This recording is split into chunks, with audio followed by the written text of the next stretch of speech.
కీర్తనల గ్రంథము 11వ అధ్యాయం 3వ వచనం. పునాదులు పాడైపోగా నీతిమంతులు ఏమి చేయగలరు? చిన్న మాట ప్రార్థన, దేవుని సాయం కొరకు చిన్న ప్రార్థన చేద్దాం. స్తోత్రం దేవా, పరిశుద్ధుడా, మహోన్నతుడా, యేసయ్యానికి మహిమనికి ఘనత జుగజుగములు కలుగునుగాక. ఇది మాకు సమకూర్చిన విధానం బట్టి నీకు స్తోత్రం. వాక్యం నేర్చుకోవడానికి నీ కృప చూపిన విధానం బట్టి నీకు స్తోత్రం. గత 3వ వారంగా ఇక నడిపించిన విధానం బట్టి నీకు స్తోత్రం. అయ్యా, ఈ చిన్న మందను అయ్యా మీరు ప్రభువా వాక్యం పట్ల ఆసక్తి ఇచ్చినందుకు వందనాలు. వారందరిలో వాక్య ప్రత్యక్షత దయచి హృదయం మనోన్నతను వెలిగించి స్పష్టంగా గ్రహించి ఈ వాక్యం నేర్చుకొని అయ్యా వాళ్ళ ఆత్మలో బలపడి మండుటకు సాక్షిగుండుటకు సాయం చేతండి. నీకు స్తోత్రం. ఈ దాసును అభిషేకించి ఈ వాక్యాన్ని స్పష్టంగా విరిచి పంచిపెట్టాము. అందరితో మాట్లాడమని మహిమ ఘనత పొందమని యేసు నామములో ప్రార్థిస్తున్నాం తండ్రి. Amen, amen. క్రీస్తునందు దేవుని బిడ్డలారా, అలాగే గత 2 వారాలుగా మనము మందిరపు పునాదులు అనే పాఠాలను మనము నేర్చుకున్నాం. పాత నిబంధనలో ఉన్న భౌతికమైన మందిరం కొత్త నిబంధనలో ఆత్మ సంబంధమైన మందిరానికి సాదృశ్యంగా ఉంది. పాత నిబంధనలో నిర్జీవమైన రాళ్లతో సొలొమోను మందిరం కట్టాడు. కొత్త నిబంధనలో సొలొమోను ఎవరంటే యేసుప్రభే. అలాగే యేసుప్రభు ఆత్మ సంబంధమైన మందిరం సజీవమైన రాళ్లతో కడుతున్నా నేర్చుకున్నాం.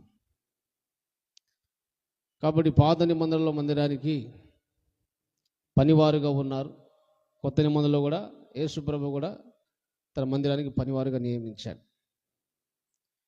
పాత నిబంధనలో ఉన్న భౌతిక మందిరం సొలొమోను కట్టిన మందిరానికి పునాదులు ఉన్నాయి. కొత్త నిబంధనలో ఉన్న ఆత్మ సంబంధ మందిరానికి కూడా ఆత్మ సంబంధమైన పునాదులు ఉన్నాయి. అలాగే పాత నిబంధనలో ఉన్న సొలొమోనుకు మందిరం కట్టినప్పుడు నాకు ఒక పిక్చర్, ఆయనకు ఎలా కట్టాలో ఒక పిక్చర్ ఉంది. అలాగే కొత్త నిబంధనలో ఉన్న మందిరాన్ని కూడా యేసు ప్రభు కూడా తన ఆత్మ సంబంధ మందిరానికి ఒక పిక్చర్ ఉంది. లాస్ట్ చివరిగా ఎలా కట్టాలో మందిరానికి ఒక పిక్చర్ అనేది యేసయ్యకు ఉంది.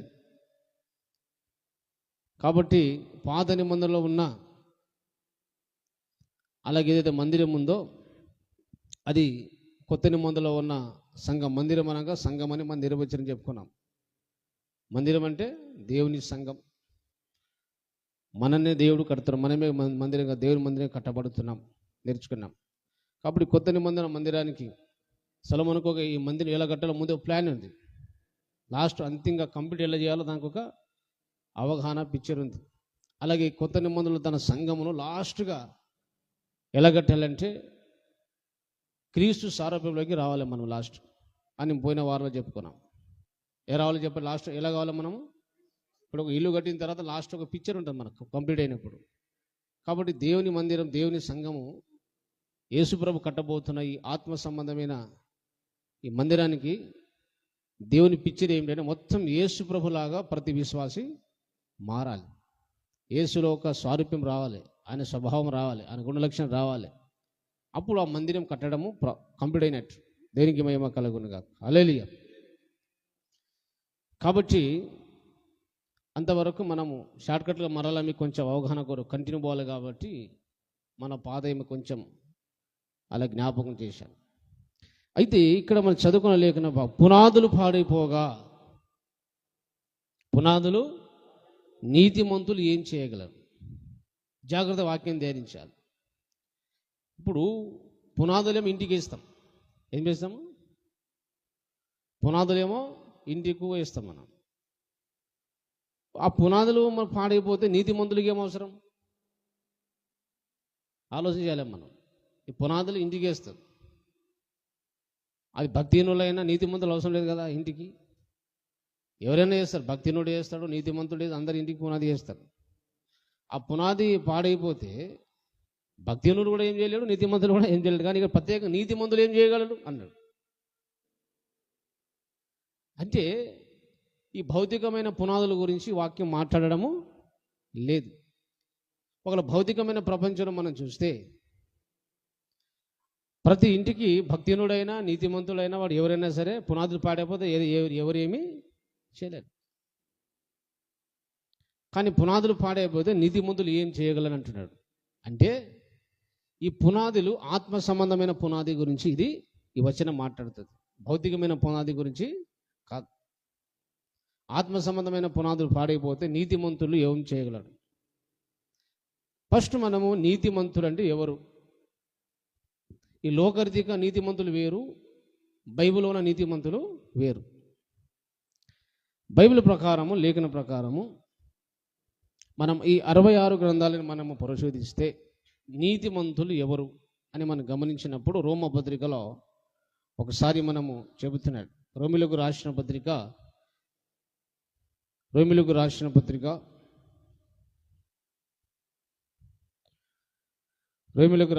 3వ అధ్యాయము, రోమిలకు రాసిన పత్రిక 3వ అధ్యాయము, అలాగే 24వ వచనం చూడండి. 24వ వచనం. కాబట్టి నమ్మువారు ఆయన కృప చేతనే, నమ్మువారిని యేసుప్రభు నమ్మువారు ఆయన కృప చేతనే. దొరికిందా మీకు? 3వ అధ్యాయము 24వ వచనం రోమపత్రిక. క్రీస్తు యేసునందలి విమోచనము ద్వారా ఉచితముగా నీతిమంతులని తీర్చబడుచున్నారు. యేసు ప్రభునందలి విమోచన ద్వారా ఉచితముగా నీతిమంతులమని తీర్చబడుచున్నారు. 22వ వచనం చూడండి. ఇదే అధ్యాయం 22వ వచనం. అది యేసుక్రీస్తునందలి విశ్వాసం మూలమైనది నమ్మువారందరికీ కలుగు దేవుని నీతి అయి ఉన్నది. అంటే యేసుప్రభు నమ్ముకున్న ప్రతి ఒక్కరికి దేవుని నీతి కలుగుతుంది. వాళ్ళకి నీతిమంతులుగా దేవుడు ఉచితముగా తీరుస్తున్నట్ట. నమ్మువారికి, ఎవరు చెప్పండి? నమ్మువారు ఆయన కృప చేత, యేసుప్రభు నమ్మువారు దేవుని కృప చేత ఉచితముగా నీతిమంతులుగా తీర్చబడుతున్నారు. అంటే కొత్త నిబంధన గ్రంథం ప్రకారం మనం నెరవేర్చమని చెప్తే అది పాత నిబంధన కూడా మర్మంగా చెప్పబడింది. కానీ కొత్త నిబంధనలో ఇంకా మనం స్పష్టంగా ఏమిటంటే యేసుక్రీస్తు ప్రభునందలి విశ్వాసం. చెప్పండి, యేసు నిజమైన దేవుడు, సత్య దేవుడు, ఆయనని భూమి ఆకాశం సృష్టించిన దేవుడు, ఆయనే పరిశుద్ధుడు, నీతిమంతుడు, యథార్థవంతుడు అని నా సొంత దేవుడని ఎవరైతే యేసు ప్రభునందు విశ్వాసం ఉంచుతారో, ఎవరైతే యేసుప్రభు నా పాపల కొరకు శిక్ష అనుభవించి మరణించి తిరిగి లేచాడని ఎవరైతే నమ్ముతారో వారికి దేవుడు ఆ పాపిని ఉచితముగాను నీతిమంతుడని తీరుస్తాడంట. హల్లెలూయా. కాబట్టి ఈ 2 వచనాలు, ఇంకో 3వ వచనం 26వ వచనం, క్రీస్తు యేసు రక్తమందులి విశ్వాసము ద్వారా అలాగే మనం నీతిమంతులుగా తీర్చబడుటకు ఇలాగూ అలాగే ఆయన చేశాడని ఈ వచనం చెప్తారు. 26వ వచనం కూడా. ఈ 3 వచనాలు మనం ఏం బోధిస్తున్నాయంటే యేసుప్రభు రక్తమందిరం అంటే యేసుప్రభు రక్తం పరిశుద్ధమైనది, పవిత్రమైనది. యేసుప్రభు రక్తం ద్వారా నా పాపలు కడగబడుతుంది అని నమ్మితే నీకు నీతిమంతులకు తీర్పు తీరుస్తాడు ఆయన. హల్లెలూయా. అర్థమైంది? ఇప్పుడు పుట్టుకాద మనము నీతిమంతులు కాదు, గుర్తుపెట్టుకోండి. తర్వాత ఈ సబ్జెక్ట్ తర్వాత వస్తుంది అనుకోండి. మన పుట్టుకాద మనం ఎవరు కూడా నీతిమంతులము కాము. నీతిమంతులు లేడు ఒక్కడు లేదు. ఇదే అధ్యాయం 11వ వచనం చూడండి. నీతిమంతులు లేడు ఒక్కడు లేడు. ఒకడు లేడు. అయినా సరే యేసు ప్రభునందు విశ్వాసం ఉంచితే దేవుడు ఉచితముగా నీతిమంతులుగా మనకు దేవుడు తీరుస్తున్నాడు. హల్లెలూయా. ఇప్పుడు చెప్పండి, నీతిమంతులు అంటే ఎవరు? యేసు ప్రభునందు విశ్వాసం ఉంచిన వారు. ఎవరు చెప్పండి? యేసు ప్రభు రక్తము చేత విమోచింపబడిన వారు, యేసు ప్రభునందు విశ్వాసం ఉంచిన వారు, యేసు రక్తమందులి విశ్వాసం ఉంచిన వారికి బైబిలు నీతిమంతులుగా చెబుతుంది. హల్లెలూయా. ఇప్పుడు మనము చదువుకున్న మూలవాక్యం నీతిమంతులు అంటే ఎవరు చెప్పండి? ఇప్పుడు అర్థమైంది? ఇప్పుడు నీతిమంతులు అంటే ఎవరు అంటే దేవుడు వాక్యం చాలా అద్భుతంగా రాయించాడు ఆయన. కీర్తన పాత నిబంధన గ్రంథంలో వాక్యం ఉంది, కానీ కొత్త నిబంధన సంఘం గురించి మాట్లాడుతుంది. కాబట్టి పాత నిబంధన గ్రంథము చాలా అద్భుతమైనది. చాలా అలా అద్భుతమైన మర్మాలు, లోతైన విషయాలు పాత నిబంధనలో ఉంది. కొత్త నిబంధనల కంటే ఎక్కువగా లోతైన విషయాలు ఎక్కడుంది? పాత నిబంధన గ్రంథం ఉంది. కాబట్టి చాలామంది కొంత డినామినేషన్ పాత నిబంధన మనకు అవసరం లేదు, ఆ లేఖనం అవసరం లేదు, మాకు ఏం అవసరం లేదు, కొత్త నిబంధనలే కావాలనుకుంటారు. నువ్వు పాత నిబంధన గ్రంథము నీకు ఒకరు చదవకపోతే నువ్వు సంపూర్ణుడు కావు, సంపూర్ణ రక్షణ మనం పొందలేము, పరిపూర్ణుడు కాలేము, రెండో రాకడ కొరకు మనం సిద్ధపడలేము. పాత నిబంధన లేఖనాలు అన్నీ కూడా కొత్త నిబంధన విశ్వాసి 100% అవసరం. హల్లెలూయా. దీని తర్వాత మా ముందు సభ్యుడు వస్తే మాట్లాడుతాను నేను. హల్లెలూయా.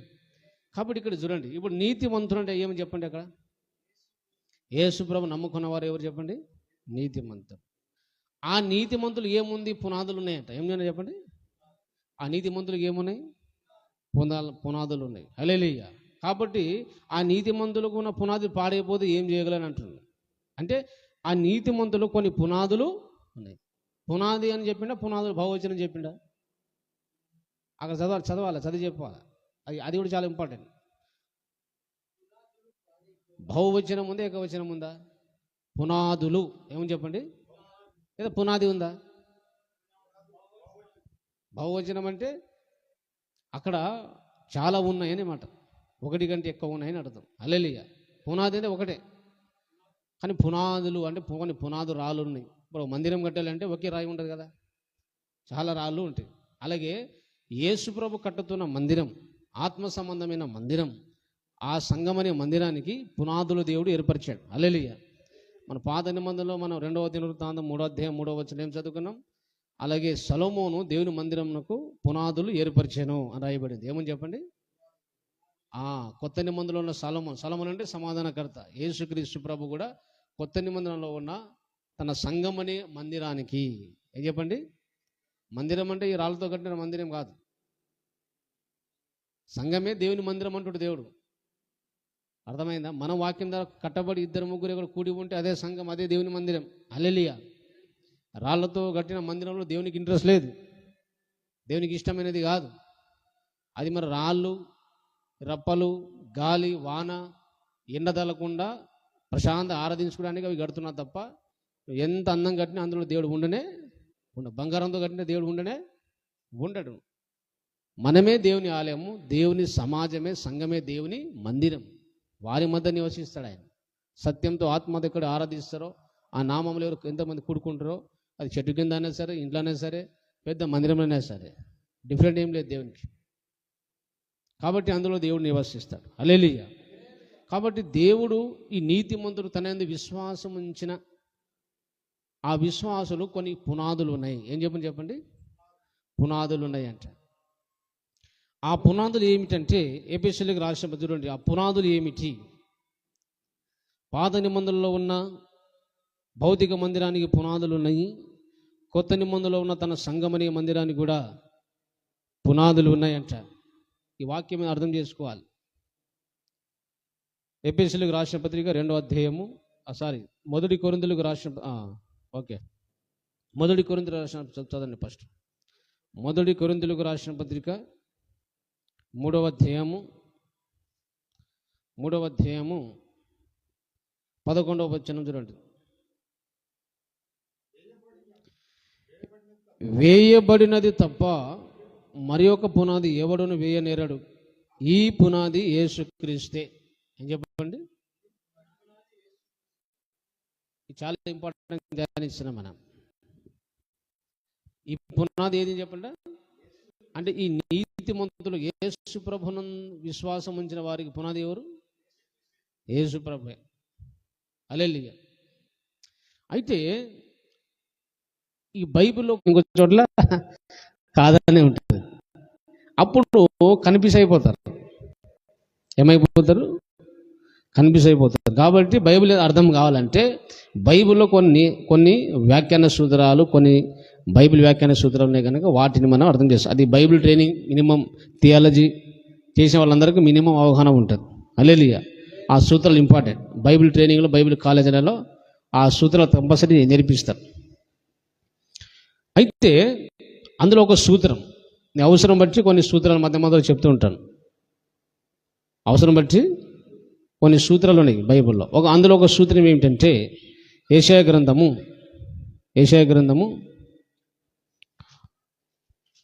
గ్రంథంలో ఒక సూత్రం ఉంది. యెషయా గ్రంథము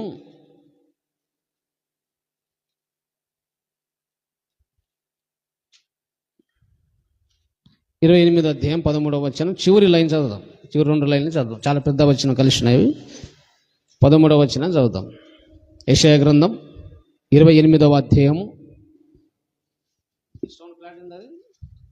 ఒకసారి చూసుకోండి, మళ్ళీ డౌట్.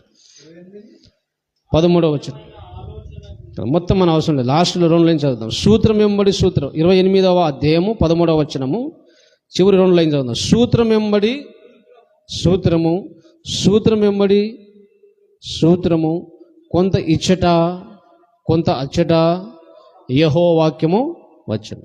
అర్థమైంది చెప్పండి. ఇప్పుడు దేవుని వాక్యం అంట సూత్రాలు ఉన్నాయంట. ఏం చెప్పండి? సూత్రం వెంబడి సూత్రాలు. మరి మ్యాథమెటిక్స్లో సూత్రాలు ఉంటాయి. బైబిల్లో కూడా వాక్యము మనం బోధించాలంటే, వాక్యమును మనము అలాగే వివరించాలన్నా, వాక్యం అర్థం చేసుకోవాలన్నా దానికి కొన్ని సూత్రాలు ఉన్నాయి. ఆ సూత్రాలు పాటించకపోతే బైబిల్ ఎప్పటికీ అర్థం కాదు. కాబట్టి సూత్రం వెంబడి సూత్రాలు అంటే చాలా సూత్రాలు ఉన్నాయి. అందులో ఒక సూత్రం చెప్తున్నాడు, యెహోవా వాక్యం కొంత ఇచ్చట. ఏమో చెప్పండి? కొంత ఇచ్చట కొంత అచ్చట అంటే అర్థం ఏంటిది? ఇప్పుడు ఈ బైబిల్ ఏదైనా ఒక టాపిక్ గురించి, ఏదైనా ఒక అంశం గురించి నువ్వు బైబిల్ చదివినప్పుడు దేవుడు ఏం చేశాడంటే, అమ్మా నీ ఫోన్ సైలెంట్లో పెట్టుకో, మా పక్కనకి మళ్ళీ వస్తుంది ఫోన్, అది పక్కన ఇచ్చే సైలెంట్లో పెట్టేసి. యెహోవా వాక్యం కొంత ఇచ్చట కొంత అచ్చట అంటే దేవుని వాక్యం. దేవుని వాక్యం ఏం చెప్పండి? దేవుని వాక్యం అనేది, ఇప్పుడు మీరు బైబిల్ చదువుతున్నాను, ఉదాహరణకు ఆత్మ గురించా, లేక బాప్తిస్మం గురించా, 2 రాకడ గురించా, లేకపోతే ఏదైనా కుటుంబ వ్యవస్థ గురించా, ఏదైనా ఒక అంశం గురించి, ఏదైనా ఒక అంశం గురించి మీరు బైబిల్ చదివినప్పుడు దేవుడు ఆ అంశం గురించి, ఆ విషయం గురించి ఒకే చోట మొత్తం ఇన్ఫర్మేషన్ ఇచ్చాడు. అర్థమైంది? ఇప్పుడు కొంత ఇచ్చట అంటే ఈ గ్రంథంలో కొంచెం చెప్తాడు ఆ అంశం గురించి, ఇంకో గ్రంథంలో కొంత చెప్తాడు అన్నమాట. దేవుని పద్ధతి. అంటే బైబిల్ అందరికీ అర్థం కావద్దని దేవుని చిత్తం. బైబిల్ అందరికీ యథార్థవంతులే, భయం భక్తి కలిగిన వారే, తన ఆత్మ నింపబడిన వారికి బైబిల్ అర్థం కావాలని దేవుడు పెట్టిండుకొని. హల్లెలూయా. కాబట్టి బైబిల్ ఒక సూత్రం ఏమిటంటే, దేవుడు ఒక అంశం గురించి, ఒక విషయం గురించి ఆయన చెప్పినప్పుడు దేవుడు ఒకే చోట ఆ అంశం గురించి, ఆ విషయం గురించి ఒకే చోట మొత్తం ఇన్ఫర్మేషన్ సగం చెప్తాడు, ఇంకో గ్రంథంలో సగం. అంటే మనం ఇచ్చట తీసుకుంటే సగం తీసుకున్నాం అనుకో, సగం సత్యం అవుతుంది. అచ్చట తీసుకున్నా సగం. అంటే ఆ ఏ అంశం గురించి మనం ధ్యానిస్తున్నామో, ఏ విషయం గురించి బైబిల్లో మనం చదువుతున్నామో దాని గురించి ఇక్కడ ఏముంది, అక్కడ ఏముంది, 66వ గ్రంథంలో ఏమేముందో అన్నీ కలుపుకోవాలి. అర్థమైందా? అన్నీ కలుపుకొని ఏం చేయాలా? అప్పుడు దానికి సారం పిండాలి. ఏం చెప్పాలండి? దానికి ఏం పిండాలి? సారం పిండాలి. 119వ కీర్తన, 119వ కీర్తన 160వ వచనం మీరు చూడండి. 160వ వచనం, 160వ వచనం, 119వ కీర్తన 160వ వచనం.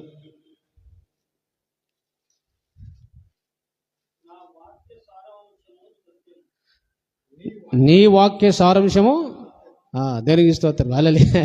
నా అంటే మళ్ళీ మొత్తం పోతుంది మీనింగ్. నీ వాక్య సారాంశము. హల్లెలూయా. ఏం చెప్పండి?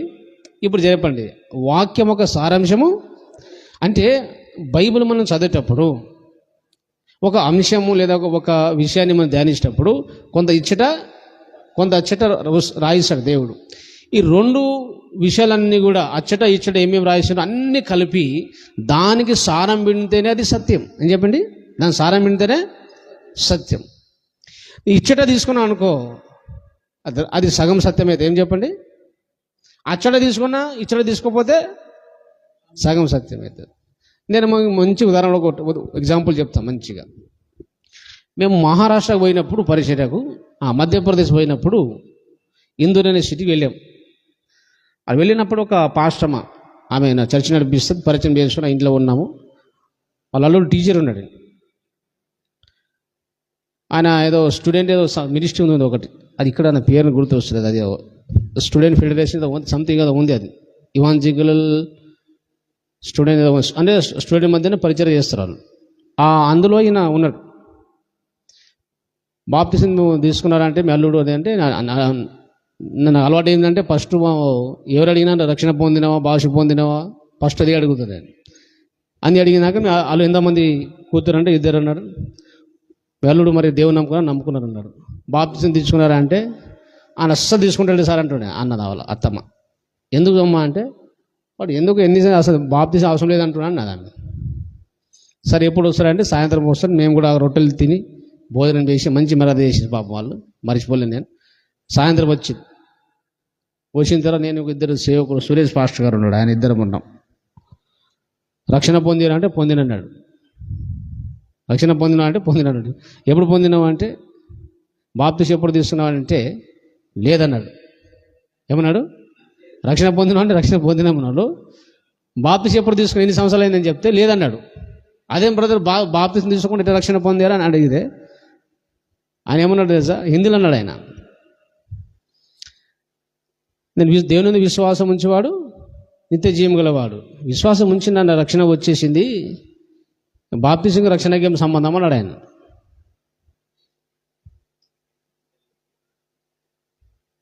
నువ్వు బాప్తిసం పొంద ఇట్లా రక్షణ పొందా అని ఎవరు చెప్పింది నీకు అంటే శిల మీద దొంగ బాప్తిసం పొందిన అడిగిండు. శిల మీద దొంగ పక్కన బాప్తిసం పొందిండా? నేడు నాతో నీవు పరదేశుల ముందు అని అన్నాడు. కాబట్టి ఆయన పరలోకం పోయినప్పుడు నేను విశ్వాసించిన పరలోకి పోతాను. అందుకే యేసుప్రభు కూడా నా యందు విశ్వాసం ఉంచేవాడు నిత్య జీవం గలవాడని యేసుప్రభు చాలాసార్లు ఉన్నాడు. ఆ వచనాలు వస్తున్నాయి. యేసుప్రభు శిష్యులు కూడా చెప్పారు పత్రికలలో. ఏముంటుంది? ఆయన విశ్వాసం ఉంచేవారికి నిత్య జీవమై. యేసుప్రభు శిష్యులు కానీ అపోస్తులు కానీ మాట ఒకసారి కాదు చాలాసార్లు ఉన్నాయి. నా యందు విశ్వాసం ఉంచేవాడు నిత్యం జీవం గలవాడు యేసయ్య అన్నాడు. యేసునందు విశ్వాసం కలిగి ఉన్న వారు నిత్య జీవమని కూడా అపోస్తులు కూడా చాలాసార్లు చెప్పాడు. ఆ వచనాలు ఉన్నాయి. ఆ వచనం బట్టినే రక్షణ పొందినా అని అన్నాడు అనమాట ఆయన. కాదు బ్రదర్, మీరు ఒక విషయం విశ్వాసం అనే మాట మీకు అర్థం తెలియదు అని చెప్పినాను. విశ్వాసం అంటే ఒట్టి నమ్మడం కాదు. లోకరీతిగా విశ్వాసం అంటే దేవుణ్ణి ఒట్టి నమ్మడమే, కానీ బైబిల్ భాషలో అది కాదు. విశ్వాసం అనే మాటకు నీకు అర్థం తెలియదు, మీ గురువు తెలియదు, మీరు సరిగ్గా నిరూపించలేరు. ఒట్టి నమ్మడం కాదురా బాబు. విశ్వాసంలో విధేయత కలిసి ఉంటుంది. ఏముంటుంది? విశ్వాసం అంటే బైబిల్ భాషలో నమ్ముట, దానికి లోబడుట, ఈ 2 భావాలు కలిసినది విశ్వాసం. దానికి నేను వేరే వచ్చిన తర్వాత చెప్తే టైం వేస్ట్ అవుతుంది కాబట్టి దాన్ని చెప్పిన తర్వాత నేనేమన్నా అంటే आपको गुरु को प्रभु का वचन नहीं माने में మీ గురువుకు సరిగా బోధ తెలియదు, నీకు చక్కగా తెలియదు. నువ్వు ఫస్ట్ నేర్చుకోవాలి బ్రదర్, మీరు రాంగ్ టీచింగ్లో ఉన్నారు కాబట్టి మీకు తెలియదు. అది శిల మీద దొంగ విషయం అనేది సబ్జెక్ట్ వేరేది. శిల మీద దొంగ ఏంటిది? ఆయనకు బాప్తిసం తీసుకోవాలని ఉన్నా కూడా తీసుకోవడానికి అవకాశం లేదు.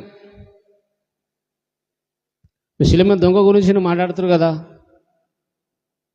అప్పుడు ఆయనకు బాప్తిసం తీసుకోవాలని ఉన్నా కూడా కింద ఎవరు తీస్తాడు ఎవరన్నా? వాడ దించే మేము విని శిల వేస్తారు. పైకి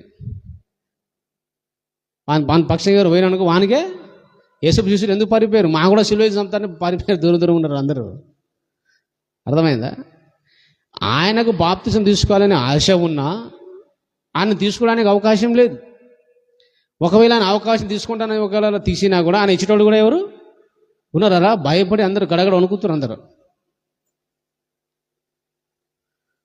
కాబట్టి అది కొంతమంది ఇచ్చేటోడు తీసుకోవాలని అవకాశం ఉంది, అలాగే మన ఇచ్చేటోడు ఉంటే అప్పుడు వేరే విషయం. ఆయనకు తీసుకునే అవకాశం లేదు, ఇచ్చేటోడు కూడా ఎవరు లేదు. అలాంటి సమయంలో దేవుడు కృప చూపుతాడు. అర్థం చేసు, ఆయన అన్యాయస్తుడు కాదు కదా, దేవుడు కనికరము దయగలిగిన వాడు.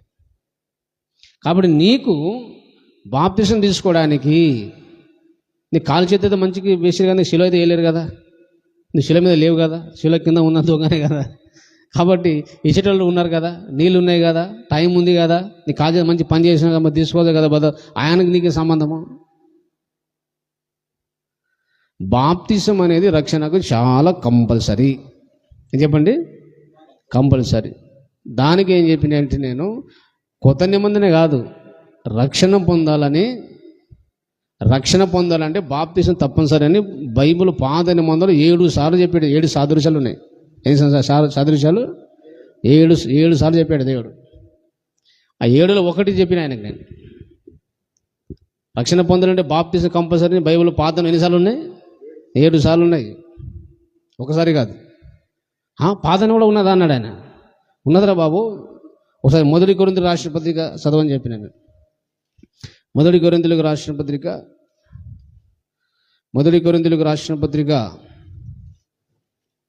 10వ అధ్యాయము 1-2 వచనాలు చదువుతాం. 2వ వచనం. 1 కొరింథీయులకు రాసిన పత్రిక 10వ అధ్యాయం 2వ వచనం చదవండి. అందరూ మోషేను బట్టి మేఘములోను సముద్రములోను బాప్తిసము పొందిరి. ఏం పొందిరంట? పాత నిబంధనలో ఇశ్రాయేలు ప్రజలు మోషేను బట్టి మేఘములోను సముద్రంలోను ఏం పొందిరి అంటే పాత నిబంధనలో ఉన్న ఇశ్రాయేలు సముద్రము దాటుట, అది బాప్తిసానికి, కొత్త నిబంధన బాప్తిసానికి సాదృశ్యం. చెప్తున్నా కదా నేను, కొత్త నిబంధనలో ఉన్న ప్రతి విషయము పాత నిబంధనలో మర్మంగా దేవుడు రాయించాడు, సాదృశ్యంగా రాయించాడు. పాత నిబంధనలో ఉన్న సారమే, భావమే ఇక్కడ కొత్త నిబంధన వచ్చింది, కొత్తది కాదు అది. కాబట్టి పాత నిబంధనలో ఉన్న ఇశ్రాయేలు ప్రజలు కూడా బాప్తిసం పొందారని వాక్యం చెప్తుంది. అంటే ఆయన స్టన్ అయిపోయాడు ఆయన. అరే పాత నిబంధన గ్రంథంలో వాళ్ళు ఎర్ర సముద్రం దాటుకుంటే బాప్తిసం సాదృశ్యం అన్నాడు. అప్పుడు నేను ఒక ప్రశ్న వేసాను ఆయనకు, చాలా విషయాలు మాట్లాడినా కానీ మీ షార్ట్ కట్లో చెప్తున్నమాట. అని ఏం అడిగినానంటే ఒక ప్రశ్న వేసాను. ఆయన మైండ్ నేను ఎప్పుడైనా సరే ఎదుటి వ్యక్తిని మనము సత్యం చెప్పాలనుకున్నప్పుడు ఎదుటి వ్యక్తిని ఫస్ట్ ధ్యానించాలి. ఏం చెప్పండి? ఇదే సత్యం, నమ్మితే నమ్మలేకపోతే నరకం అంటే నేను మురుగుడు ఎవరు లేరు. ఇక ఆయన మైండ్ను మనం క్యాచ్ చేయాలి. మనసులో ఉన్న భావాన్ని మనం క్యాచ్ చేసి వేచించి అని ఒక ప్రశ్న అడిగాను నేను. యేసు ప్రభు చెప్పిన మాట కొన్ని వినాలన్నా అన్ని వినాలా బ్రదర్ అని అడిగినాను నేను. ఆయన ఏమన్నాడు? అన్ని మాటలు వినాలి కదా యేసు ప్రభు మాట, కొన్ని ఇంట్లో వింటాం అన్నాడు. సబ్ సున్నా అన్నాడు ఆయన. అంటే నీవు ఒకవేళ యేసు ప్రభు కొన్ని పాటిస్తావా అన్ని పాటిస్తావా? యేసు చెప్పిన మాట అన్ని మాట వింటావా కొన్ని వింటావా అంటే అన్ని వినాలన్నాడు ఆయన. ఓకే, ఇప్పుడు నువ్వు వచనం చెప్తున్నావు, నా యందు విశ్వాసం ఉంచేవాడు నిత్య జీవం గలవాడు ఎవరు చెప్పారు అంటే యేసు ప్రభు చెప్పాడు అన్నాడు ఆయన. ఏమన్నాడు? యేసు ప్రభు చెప్పాడని అని అన్నాడు ఆయన. ఇప్పుడు మార్కు సువార్త 16 చదవని చెప్పిన నేను. మార్కు సువార్త 16 అక్కడ ఏముంది? నమ్మి బాప్తిసం పొందినవాడు రక్షింప, నమ్మనికి వారికి. ఈ మాట ఎవరు చెప్పారు బ్రదర్ అని అడిగిన. యేసు ప్రభు అన్నాడు. మీకు అర్థమైందా ఇప్పుడు? ఈ మాట ఎవరు చెప్పారు? యేసు ప్రభు. అంటే ఇంతకుముందు ఏమన్నాను? యేసు ప్రభు చెప్పిన అన్ని మాటలు వినన్నా అన్ని మాట అన్న. ఇప్పుడు అక్కడ నా యందు విశ్వాసం ఉంచేవాడు ఎవరు చెప్పాడు? ఆ మాట పలికింది కూడా నా యందు విశ్వాసం ఉంచో నిత్య జీవం గల వాడు మాటను బట్టి నేను రక్షణ పొంది అంటున్నావు కదా. ఆ మాట చెప్పింది ఎవరు? నమ్మి బాప్తిసం పొంది రక్షణ పొంది కూడా చెప్పింది ఎవరు? యేసయ్య అని చెప్పాడు. అంటే నీ ప్రకారం నమ్మి బాప్తిసం విశ్వాసం ఉంచో రక్షణ పొందడం సత్యమైతే యేసు ప్రభు తెలియదా అది? మళ్ళీ బాప్తిసం పొందడం యేసు ప్రభు చెప్తున్నాడు బ్రదర్. నా యందు విశ్వాసం ఉంచేవాడు నిత్య జీవం గలవాడని, విశ్వాసం ఉంచి నిత్య జీవం వచ్చేసింది, ఇక బాప్తిసం అవసరం ఎందుకు అంటున్నావు కదా. విశ్వాసం ఉంచితే నిత్య జీవం యేసుప్రభు చెప్పిండు. ఆ యేసుప్రభు మళ్ళీ ఏమన్నాడు? బాప్తిసం కంపల్సరీ పొందాలి, లేకపోతే రక్షణ లేదన్నాడు. అంటే ఇప్పుడు యేసుప్రభుకి తెలియలేదా? నీకు తెలియలేదా? ఆ మాట యేసుప్రభు చెప్పిండు. విశ్వాసం ఉంటే నిత్య జీవం అని, బాప్తిసం పొందాలని కూడా యేసుప్రభే చెప్పిండు. అంటే ఒకవేళ బాప్తిసం అవసరం లేకపోతే యేసయ్య మళ్ళీ ఎందుకు చెప్పిండు? మరి ఇంతకుముందు విశ్వాసం ఉంటే నిత్య జీవం చెప్పినా మళ్ళీ బాప్తిసం గురించి ఎందుకు చెప్పాడు మళ్ళీ యేసయ్య? అంటే రక్షణ పొందాలంటే కంపల్సరీ బాప్తిసం అనేది మనము దేవుని నమ్మిన దానికి విధేయత చూపుతున్న బ్రదర్. విశ్వాసం అనగా నమ్మడం అంటే ఒట్టి నమ్మడం కాదు, అందులో విధేయత కలిసి ఉంటుంది విశ్వాసంలో. ఆ విధేయత చూపడమే బాప్తిసము. కాబట్టి ఆ మాట పాటిస్తావు ఈ మాట పాటిస్తావు అంటే రెండు పాటించాలి సార్ అన్నాడు. అర్థమైంది ఆయనకు. ఆ మాట నా యందు విశ్వాసం ఉంచేవాడు నిత్య జీవంలో వాడు యేసయ్య చెప్పాడు. ఈ మాట కూడా అందుకే ముందే అడిగినా కదా ప్రశ్న నేను. మొత్తం కొన్ని వినానా అన్ని వినాలని అన్ని వినాలన్నాను. ఇప్పుడు ఆ విశ్వాసం ఉంచు ఈ వచ్చిన బాప్తిసం పొందుడు యేసయ్య చెప్పాడు. బాప్తిసం పొందబడతారు, అప్పుడు రక్షణ పొందుతారు అన్నాడు నేను. ఆయనకు బుర్ర వెలిగింది. ఏం వెలిగింది? దమాకుపుర కచరా బాహర్ నికాలే సార్ అన్నాడు ఆయన. ఏమన్నాడు? యథార్థం ఒప్పుకున్నాడు. పాపం నా దమాకులో ఉన్న చెత్త తీసి పడేసిన సార్ అన్నాడు. అరే బాబు, యేసయ్యనే బాప్తిసం తీసుకున్నాడు అనిపించాడా? అపోస్తులు బాప్తిసం ఇచ్చారు. ఈమెను యేసయ్య చెప్పాడు, అపోస్తులు చెప్పారు. అన్ని వచ్చిన అంతమంది బాప్తిసం పొంది ఉంటారు. పాత నిబంధన కొత్త నిబంధన యేసు ప్రభు అపోస్తులు చెప్తే ఏదో ఒక వచనం పట్టుకొని ఫాలో అయితే బుద్ధిహీనుడు కావా? ఇప్పుడు మీ గురువు ఏం నేర్పించి నువ్వేం నేర్చుకున్నావు బాబు? మీ గురువుకి నేర్చుకో, నువ్వు నేర్చుకోవాలా, ఈ విషయం మీకు తెలియదని చెప్పేసి నేను డైరెక్ట్గా స్టేట్ పడమని మాట్లాడినా మనం. అప్పుడు ఆయన నిజమే సార్ నేను బాప్తిసం తీసుకుంటాను. ఆయన నేను బయటికి తెలంగాణ వచ్చిన తర్వాత ఆయన ఫోన్ చేసింది, బాప్తిసం తీసుకుంటా అంటే కరోనా టైం ఉంది, ఒక రాళ్ళని చచ్చిపోతాం ఆయన. మేము అయ్యే పాస్టర్ అయినా పర్లేదు బ్రదర్. ఆయన బాప్తిసం తీసుకున్నాడు. ఆయన దేవునికి స్తోత్రం కలుగునుగా. అంటే ఈ మాట ఎందుకు చెప్పా అంటే ఒకటే వచ్చిన పట్టుకున్నాడు ఆయన. బాప్తిసం గురించిన సంగతి ఆయన బాప్తిసం పొందకు రక్షణ పొంది నా యందు విశ్వాసం ఉంచేవాడు రక్షణ పొంది. రక్షణ గురించి నువ్వు ధ్యానించిన ఒకే వచనం పట్టుకుంటే ఏమవుతుంది? అది సంపూర్ణ సత్యము కాదు. అట్లా మిస్టేక్, అలాంటి సిద్ధాంతం. అందుకే కొత్త కొత్త బోధ అందుకు వస్తాయి మాట. ఒకే వచనం పట్టుకున్నాడు ఆయన. మిగతా వచనం బాప్తిసం ఇచ్చినట్టు అప్పుడు రక్షణ గురించి నువ్వు ధ్యానించినప్పుడు ఇచ్చట అచ్చట అన్ని ఏమేమునో అన్ని ధ్యానించి సారం పిండాలి. అర్థమైందా? ఇప్పుడు ఆ నా యందు విశ్వాసం ఉంటే నిత్య జీవం అని ఒకటి మాట పట్టుకున్నాడు. ఇచ్చట ఒకటే పట్టుకున్నాడు, అచ్చట విడిచిపెట్టింది ఆయన. అచ్చట ఏమవుతుంది? ఇట్లా రాంగ్ టీచింగ్ అవుతుంది. ఏమవుతుంది? రక్షణ గురించి ఉన్నప్పుడు అన్ని విశ్వాసం ఉంచున్నాడు. విశ్వాసం ఉంచు, బాప్తిసం పొందే రక్షణ అన్నారు. బాప్తిసం పొందాలి, మారు మనసు పొందడం, అన్ని చేయాలి. అన్ని వచనాలను మనం పాటించి దానికి సారం పెడితే అప్పుడు సత్యం అర్థమవుతుంది. ఒకే వచనం పట్టుకొని ఆయన అట్లా మిస్టేక్ రాంగ్ టీచింగ్లో వెళ్ళిపోయాడు ఆయన. కాబట్టి ఒకే వచ్చిన ఒక అంశం గురించి రక్షణ గురించి ధ్యానించినప్పుడు ఒకే మాటను పట్టుకొని నువ్వు వెళ్ళాడితే అది అసత్యం అవుతుంది. ఏమవుతుంది? సత్యం ఏంటిది? ఆ రక్షణ గురించి మనం ధ్యానించినప్పుడు అచ్చట ఇచ్చట అన్ని ఏమును అన్ని సమకూర్చుకొని దానికి సంబంధించిన వచనాన్ని కోడీకరించి జమ చేసి దానికి సారం పిండినప్పుడు అప్పుడు సత్యం బయలుపరచబడుతుంది. అప్పుడు విశ్వాసం ఉంచాలి, బాప్తిసం కూడా పొందాలి. రెండు అర్థమవుతుంది. హల్లెలూయా. ఇచ్చట ఒక వచనం పట్టుకున్నాడు ఒక ఆయన, ఇంకో పాశ్రమో అచ్చట పట్టుకున్నాడు. ఆయన ఒక బోధ చేసుకున్నాడు, ఇదొక సగం బోధ, అదొక సగం సత్యం, ఇది కూడా సగం సత్యం. అట్లాగే బైబిల్ అర్థం కాదు. అందుకే కొత్త కొత్త బోధలు వచ్చింది. హల్లెలూయా. అచ్చట ఇచ్చట రెండు కలిపి దానికి సారం పెడితే అప్పుడు అసలైన సత్యం బయటికి వస్తుంది. హల్లెలూయా. ఈ పునాది విషయంలో కూడా ఈ సూత్రం పాటించలేమని మనం. హల్లెలూయా. ఇచ్చట ఏం చెప్తుంది? పునాది అంటే ఎవరు? యేసుక్రీస్తు. అర్థమైందా? ఇప్పుడు ఈ ఒకటే వచనం చదివి పునాది అంటే యేసు ప్రభు అంటే చెప్పాడు కాబట్టి ఇక ఇదే పునాది అనుకుంటే అది కూడా పొరపాటే. ఈ నీతిమంతులు పునాదులు ఉన్నాయి, ఒకటే కాదు. అందుకే బహువచన వాడిండు. ఏం వాడిండు? ఇక్కడ యేసు ప్రభువే పునాది అన్నాడు పౌలు. ఏమన్నాడు? ఈ ఒకటే వచనం చదివినామనుకో ఈ సగం సత్యమే. ఈ పునాది గురించిన వచనాలు ఎక్కడెక్కడ ఉన్నాయో అన్నీ కూడా మనం చదవాలి. మిగతా ఎక్కడెక్కడ పునాది గురించి ఎక్కడెక్కడ రాయబడిందో ఆ వచనాలన్నీ చదివి ఆ వచనం ఈ వచనం అచ్చట ఇచ్చట రెండు కలిపి సారం పెడితే నీతిమంతులకు పునాదులు ఏమిటో స్పష్టంగా అర్థమవుతుంది అనమాట. హల్లెలూయా. అక్కడ చూడండి, ఇప్పుడు ఎఫెసీయులకు రాసిన పత్రికలో 2వ అధ్యాయం 20వ వచనం చూడండి. 2వ అధ్యాయం 20వ వచనం. క్రీస్తు యేసే ముఖ్యమైన రాయి ఉండగా అపోస్తులను ప్రవక్తలను వేసిన పునాది మీద మీరు కట్టబడి ఉన్నారు. చూడండి ఇప్పుడు వాక్యం ఎట్లా ఉన్నా చూడండి. ఇప్పుడు అక్కడేమన్నాడు? యేసుక్రీస్తే పునాది అన్నాడు. అది ఒక్కడే వచనం చదివితే ఏమవుతుంది? ఇప్పుడు ఇక్కడ చెప్తున్నాడు యేసుక్రీస్తు ఒక్కడే కాదు, ఆ యేసుప్రభు పునాదియే, కానీ ముఖ్యమైన మూలరాయి. ఏం చెప్పండి? మీరు ఇంటికి పునాది వేసారు, ముఖ్యమైన ఒక మూలరాయి ఉంటుంది, ఒకటి ఉంటుందా లేదా? ఆ మూలరాయి ఎవరు? క్రీస్తు. మిగతా రాళ్ళు ఏమిటి అంటే అపోస్తులు ప్రవక్తలు వేశారంట. దేనికి మహిమ కలుగును కాదు. హల్లెలూయా. అర్థమైంది? ఇప్పుడు పునాదిలో మన యేసుక్రీస్తే పునాదిని ఒకటే వచనం మనం పట్టుకుంటే ఈ పునాది గురించి మొత్తం నీకు అర్థం కాదు. అర్థమైంది? ఇప్పుడు నీతిమంతులకు విశ్వాసులకు పునాదులు ఏమిటి, దేవుని మందిరానికి సంఘానికి పునాదులు ఏమిటంటే యేసుక్రీస్తే పునాది రాయిని ఒక్క వచనం పట్టుకుంటే సగం సత్యం అవుతుంది.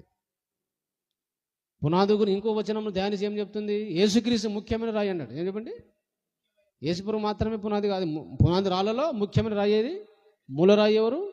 క్రీస్తు. మిగతా రాళ్ళు ఏంటిది? అపోస్తులు ప్రవక్తలు వేసిన పునాది. అది ఇక్కడ చెప్పబడలేదు. మళ్ళీ యేసుక్రీస్తు ముఖ్యమైన రాయి, ఒక రాయి గురించి చెప్పబడింది. ఈ అపోస్తులు ప్రవక్తలు వేసిన పునాది ఏమిటో? అపోస్తులు అంటే ఎవరు? కొత్త నిబంధనల అపోస్తులు. ప్రవక్తలు అంటే పాత నిబంధన ప్రవక్తలు కూడా. గుర్తుపెట్టుకోండి ఇది విషయం. ఈ సంఘానికి పునాది వేయడానికి దేవుడు పనివారని పాత నిబంధనలను ప్రవక్తలకు, కొత్త నిబంధనల అపోస్తులకు వాడుకొని తన సంఘాన్ని కట్టడానికి కొన్ని పునాదులు దేవుడు ఏర్పరిచాడు. అవి మనకు కనబడతాయి. హల్లెలూయా. అయితే ఆ పునాదుల ముఖ్యమైన రాయి ఏది? యేసు ప్రభు. ముఖ్యమైన మూలరాయి ఎవరు? అది మర్చిపోతుంది. హల్లెలూయా. అలాగే అపోస్తులు ప్రవక్తలు వేసిన పునాదులు ఏమిటి? హెబ్రీయులకు రాసిన పత్రిక 6వ అధ్యాయము. హెబ్రీయులకు రాసిన పత్రిక 6వ అధ్యాయం. హెబ్రీయులకు రాసిన పత్రిక 6వ అధ్యాయంలో మనం మొదటి రెండు వచనాలు చదువుదాం. కాబట్టి నిర్జీవ క్రియలను విడిచి మారు మనస్సు పొందుటయు దేవుని యందు విశ్వాసమును బాప్తిసములను గురించిన బోధయు హస్తనిక్షేపణయు మృతుల పునరుద్ధానమును నిత్యమైన తీర్పును ఆను పునాది. చూసారా? ఇక్కడ ఉన్నది పునాది గురించి కొన్ని విషయాలు చూడండి. ఇప్పుడు ఇక్కడ మొదటి కొరింథీలో పునాది గురించి చెప్పాడు కొంత, మళ్ళా ఇంకా కొంచెము ఎఫెసీయులకు చెప్పాడు పునాది గురించి, మళ్ళా ఇక్కడ పునాది గురించి. అంటే దేవుడు ఒక అంశం గురించి ఒకే చోట మొత్తం చెప్తాడా? అర్థమైంది? ఇప్పుడు ఆ సూత్రం అర్థమైందా? యెహోవాకి కొంత ఇచ్చట, కొంత అచ్చట. ఇచ్చట తీసుకుంటే ప్రమాదమే, అచ్చట కొంచెం తీసుకున్న ప్రమాదం. అచ్చట ఇచ్చట రెండు తీసుకొని దాని సారం పెడితే సత్యము బయలుపరచు. ఇప్పుడు నీతిమంతులకు పునాదులు ఏమిటి అంటే యేసు ప్రభు ముఖ్యమైన మూలరాయి, మిగతా ఏదో అపోస్తులు ప్రవక్తలు వేసిన పునాది. ఆ పునాది ఎక్కడున్నాయి? ఇది అపోస్తులు ప్రవక్తలు వేసిన పునాదులు. అంటే పాత నిబంధనలో ఉన్న ప్రవక్తలు, కొత్త నిబంధనలో ఉన్న అపోస్తులు ద్వారా దేవుడు సంఘానికి కొన్ని పునాదులు వేశాడు. ఆ పునాదులు దేవుని మహాకృపను బట్టి మనం వెతకకుండా ఒకే చోట రాసించాడు. దేవునికి స్తోత్రం కలుగును గాక. అది మనకు అదృష్టం. హల్లెలూయా. మళ్ళీ పాత నిబంధనలు అక్కడక్కడే వెతుకుతారు. అన్ని దానికి ఆ పునాదుల గురించి ఒకే చోట ఒకే అధ్యాయంలో దేవుడు ఈజీగా మనకు అర్థం కావడానికి, గుర్తుపట్టడానికి దేవుడు రాయించాడు. దేవునికి మహిమ కలుగును గాక. హల్లెలూయా. ఆ పునాదులు ఏమిటి చెప్పండి? మారు మనస్సు. ఏం చెప్పండి? అపోస్తలులు ప్రవక్తలు వేసిన దాంట్లో ఆ పునాది రాయి ఏంటి? మొదటి ఏంటి అంట? మారు మనస్సు. రెండోది ఏంటిది? దేవుని యందు విశ్వాసం. మూడోది ఏంటిది? బాప్తిసమును గురించిన బోధ. ఎన్ని రాయి? మూడోది. నాలుగోది ఏంటిది? హస్తనిక్షేపణము. ఐదోది ఏంటిది? మృతుల పునరుద్ధానము. ఆరోది ఏమిటి? నిత్యమైన తీర్పు అను పునాది అన్నాడు.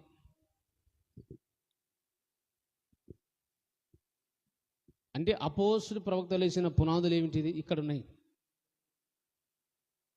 ఆ పునాదుల ముఖ్యమైన మూలరాయి ఎవరు? క్రీస్తే. అది సపరేట్ చెప్పిండు. దానికి దేవుడు ఏం చెప్పిండు చెప్పండి? సపరేట్ చెప్పిండు. ఏం చెప్పిండు? అనే వ్యక్తి మొదటి ముఖ్యమైన మొత్తం ఎన్ని రాళ్ళు చెప్పండి? ఇప్పుడు ఎన్ని రాళ్ళు ఉన్నాయి? ఇక్కడ ఎన్ని ఉన్నాయి? మర్చిపోదు. ఇప్పుడు యేసు ప్రభు కట్టుతున్న మందిరానికి, తన సంఘానికి అలాగే కొన్ని పునాదులు వేశారు. ఆ పునాదు రాళ్ళు ఎన్ని? ఇక్కడ ఎన్ని చెప్పండి? 6. నేను చెప్పండి. ఇక్కడ మారు మనసు. ఇది నోటికి ఉండాలి మీకు. మొదటి ఏంటి చెప్పండి? మారు మనసు. రెండోది దేవుని యందు విశ్వాసము. మూడోది బాప్తిసములను గురించిన బోధ. నాలుగోదిగా హస్త నిక్షేపణము. ఐదోదిగా మృతుల పునరుద్ధానము. ఆరోదిగా నిత్యమైన తీర్పు. ఇప్పుడు చూడండి, జాగ్రత్తగా గమనించండి. ఈ 6 పునాదులేమో బోధలు, సిద్ధాంతాలు. ఏం చెప్పండి? అపోస్తులు, ప్రవక్తలు చెప్పిన బోధలు, సిద్ధాంతాలే క్రీస్తు సంఘానికి పునాదులు. హల్లెలూయా. అక్కడ యేసుప్రభు పునాది ఎందుకన్నాడు అంటే ఆయన వ్యక్తి అయిన ముఖ్యమైన మూలరాయి ఎవరు? యేసుప్రభు. అంటే మొత్తము అక్కడ ఇక్కడ రెండు కలిపి ఎన్ని పునాది రాళ్ళు ఉన్నాయి? ఇప్పుడు 7 ఉన్నాయి. ఎన్ని ఉన్నాయి? ఇక్కడ 6, అక్కడ ముఖ్యమైన రాయి. మొత్తం ఎంతమంది, ఎన్ని పునాది రాళ్ళు? అంటే తన క్రీస్తు సంఘానికి అపోస్తులు, ప్రవక్తల ద్వారా మన ప్రభువు అలాగే పునాదులు వేశాడు. అవి ఎన్ని పునాదులు ఉన్నాయి? మొత్తము 7 ఉన్నాయి. అందులో మొదటి పునాది ఎవరు? క్రీస్తే, ఆయన వ్యక్తి. చెప్పండి. మిగతా 6 ఏంటిది? సిద్ధాంతాలు, బోధలు. అపోస్తులు, ప్రవక్తలు వేసిన బోధలు, సిద్ధాంతాలు. దేనికి మహిమ కలుగును గాక. హల్లెలూయా. అంటే ఈ అపోస్తులు, ప్రవక్తలు వేసిన ఈ సిద్ధాంతాల మీద, బోధల మీద ప్రతి విశ్వాసి, ప్రతి క్రైస్తవ సంఘము కట్టబడాలి. ఏం చేయాలి చెప్పండి? కట్టబడాలి. అప్పుడు నీకు పునాది ఏర్పరచబడినట్టు. ఏం చెప్పండి? పునాది. ఇవన్నీ పక్కకు పెట్టేసి ఏదో ఒక వాక్యం చెప్పి, ఏదో ఒకటి మనము ఆ రోజు చెప్పలే కాబట్టి ఏదో ఒక రాసుకొని అది చేసుకొని చెప్తే అలా సంఘము దేవుడు అనుకున్నట్టుగా కట్టబడదు. మనం పరిపూర్ణుడు కాలేము. మీరు గుర్తుపెట్టుకోండి. ఒక ఇంపార్టెంట్ విషయాన్ని చెప్తున్నా. ఈ చూడండి ఒకసారి, ఇక్కడ మాట అంటుంటే ఇక్కడ క్రీస్తుని గురించిన, ఇక్కడ మన ఆరాధ్యంలో చివరి భాగంలో అనుపునాది మరల వేయక క్రీస్తుని గురించిన మూలోపదేశం మాని. మూలోపదేశం అంటే పునాది పాటలు. చెప్పండి. భాషలు కూడా వేరే ఉండే పదాలు. మూలోపదేశం అన్నా, పునాది పాటలన్నా, మూల పాటలన్నా ఒకటే, పదాలు వేరు.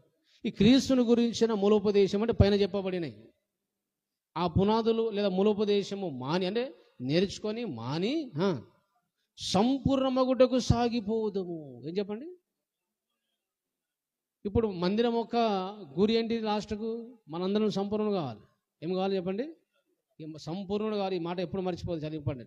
సంపూర్ణమని కావాలి. ఏం చెప్పండి? నమ్మి బాప్తిస్తు పొందిన ప్రతి విశ్వాసి సంపూర్ణం కావాలి. అల్టిమేట్ లాస్ట్ గురి అదే. మన భక్తి జీవితం ఒక అంతిమ గురి, ఆ మందిరం ఒక గురి. అంటే అందరూ సంపూర్ణుడు కావాలి. సంపూర్ణం అంటే అర్థం ఏంటిది? అందరు క్రీస్తు స్వరూపంలోకి రావాలి. ప్రతి బోధకుడు, ప్రతి విశ్వాసి అందరూ కూడా మనం క్రీస్తులాగా మారితే నీతో భూమి మీద పని లేదు. ఇక అయిపోయి హల్లెలూయా, నువ్వు సంపూర్ణం అయినట్టే. అంటే నువ్వు సంపూర్ణం ఒకటకు సాగిపోవాలంటే ఈ పునాదుల మీద నువ్వు కట్టబడాలి. ఏం చెప్పండి? ఈ పునాది మీద కట్టబడిన తర్వాత నేను మానేసినప్పుడే నువ్వు యేసు ప్రభు స్వరూపంలోకి మారడానికి సాగిపోవచ్చు అన్నాడు ఆయన. అర్థమైందా ఇప్పుడు? అంటే ప్రతి క్రైస్తవ విశ్వాసి, ప్రతి సంఘము సంపూర్ణుడు కావాలంటే, క్రీస్తులాగా మారాలంటే ఈ పునాది మీద కట్టబడాలి. ఇక్కడ నువ్వు కట్టబడకుండా జంపు చేయలేము. అర్థమైందా? ఏ ఇల్లు కూడా పునాది కట్టకుండా డైరెక్ట్ గోడ కట్టలేము. డబ్బులు లేదు కాబట్టి నా దగ్గర నేను పునాది చేయను, గోడ కడతా అంటే అది పడిపోతుంది. నువ్వు యేసులాగా, యేసు ప్రభు స్వభావంలో మార్చబడాలంటే, సంపూర్ణుడు కావాలంటే ఈ పునాది మీద నువ్వు కంపల్సరీ నేర్చుకోవాలి, కట్టబడాలి. వేరే ఆప్షన్ లేదు. ఈ పునాది మీద మనం కట్టబడకపోతే నువ్వు సంపూర్ణుడు కాలేవు, పరిపూర్ణుడు కాలేదు. క్రీస్తులాగా విశ్వాసి మారలేడు. 7 పునాది రాళ్ళ మీద మనము కట్టబడి, అందుకే అపోస్తలులు, ప్రవక్తలు వేసిన పునాది మీద మీరు కట్టబడుచున్నారు అన్నాడు. ఏమన్నా చెప్పండి? మనం కట్టబడుచున్నాం. ఈ బోధ మీద, అపోస్తలులు, ప్రవక్తలు వేసిన ఈ బోధల మీద, సిద్ధాంతాల మీద మనం అందరం కూడా కట్టబడాలి.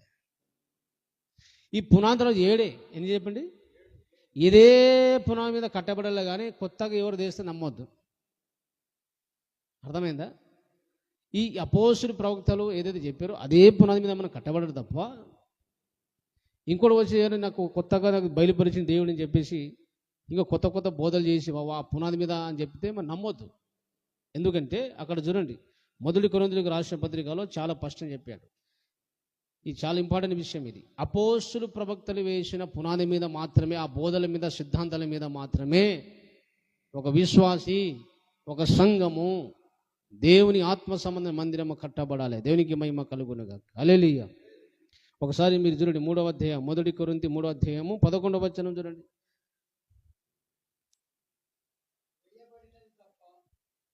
వేయబడినది తప్ప. వేయబడినది అంటే ఆల్రెడీ పునాది వేసాడు దేవుడు, అది చెప్పేశాడు ఆల్రెడీ, దాని మీదనే కట్టాలి, అదే చెప్పాలి. వేయబడినది తప్ప మరి ఒక పునాది ఎవడు వేయనేరడు. హల్లెలూయా.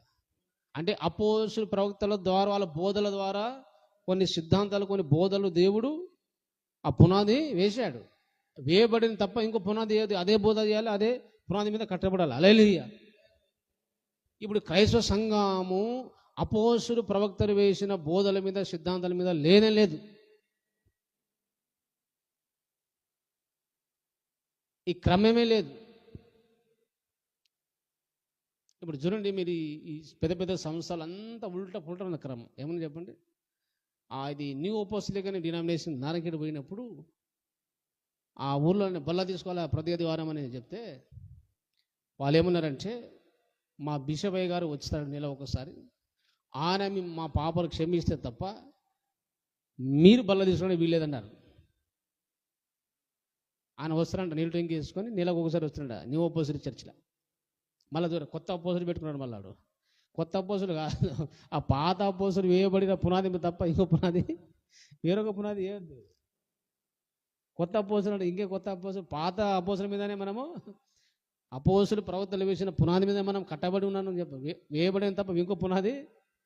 వాళ్ళు చెప్పినట్టు ఆ బోధలో క్రమం రావాలని దేవుడు చెప్తే వీరు కొత్త పెట్టుకున్నాడు.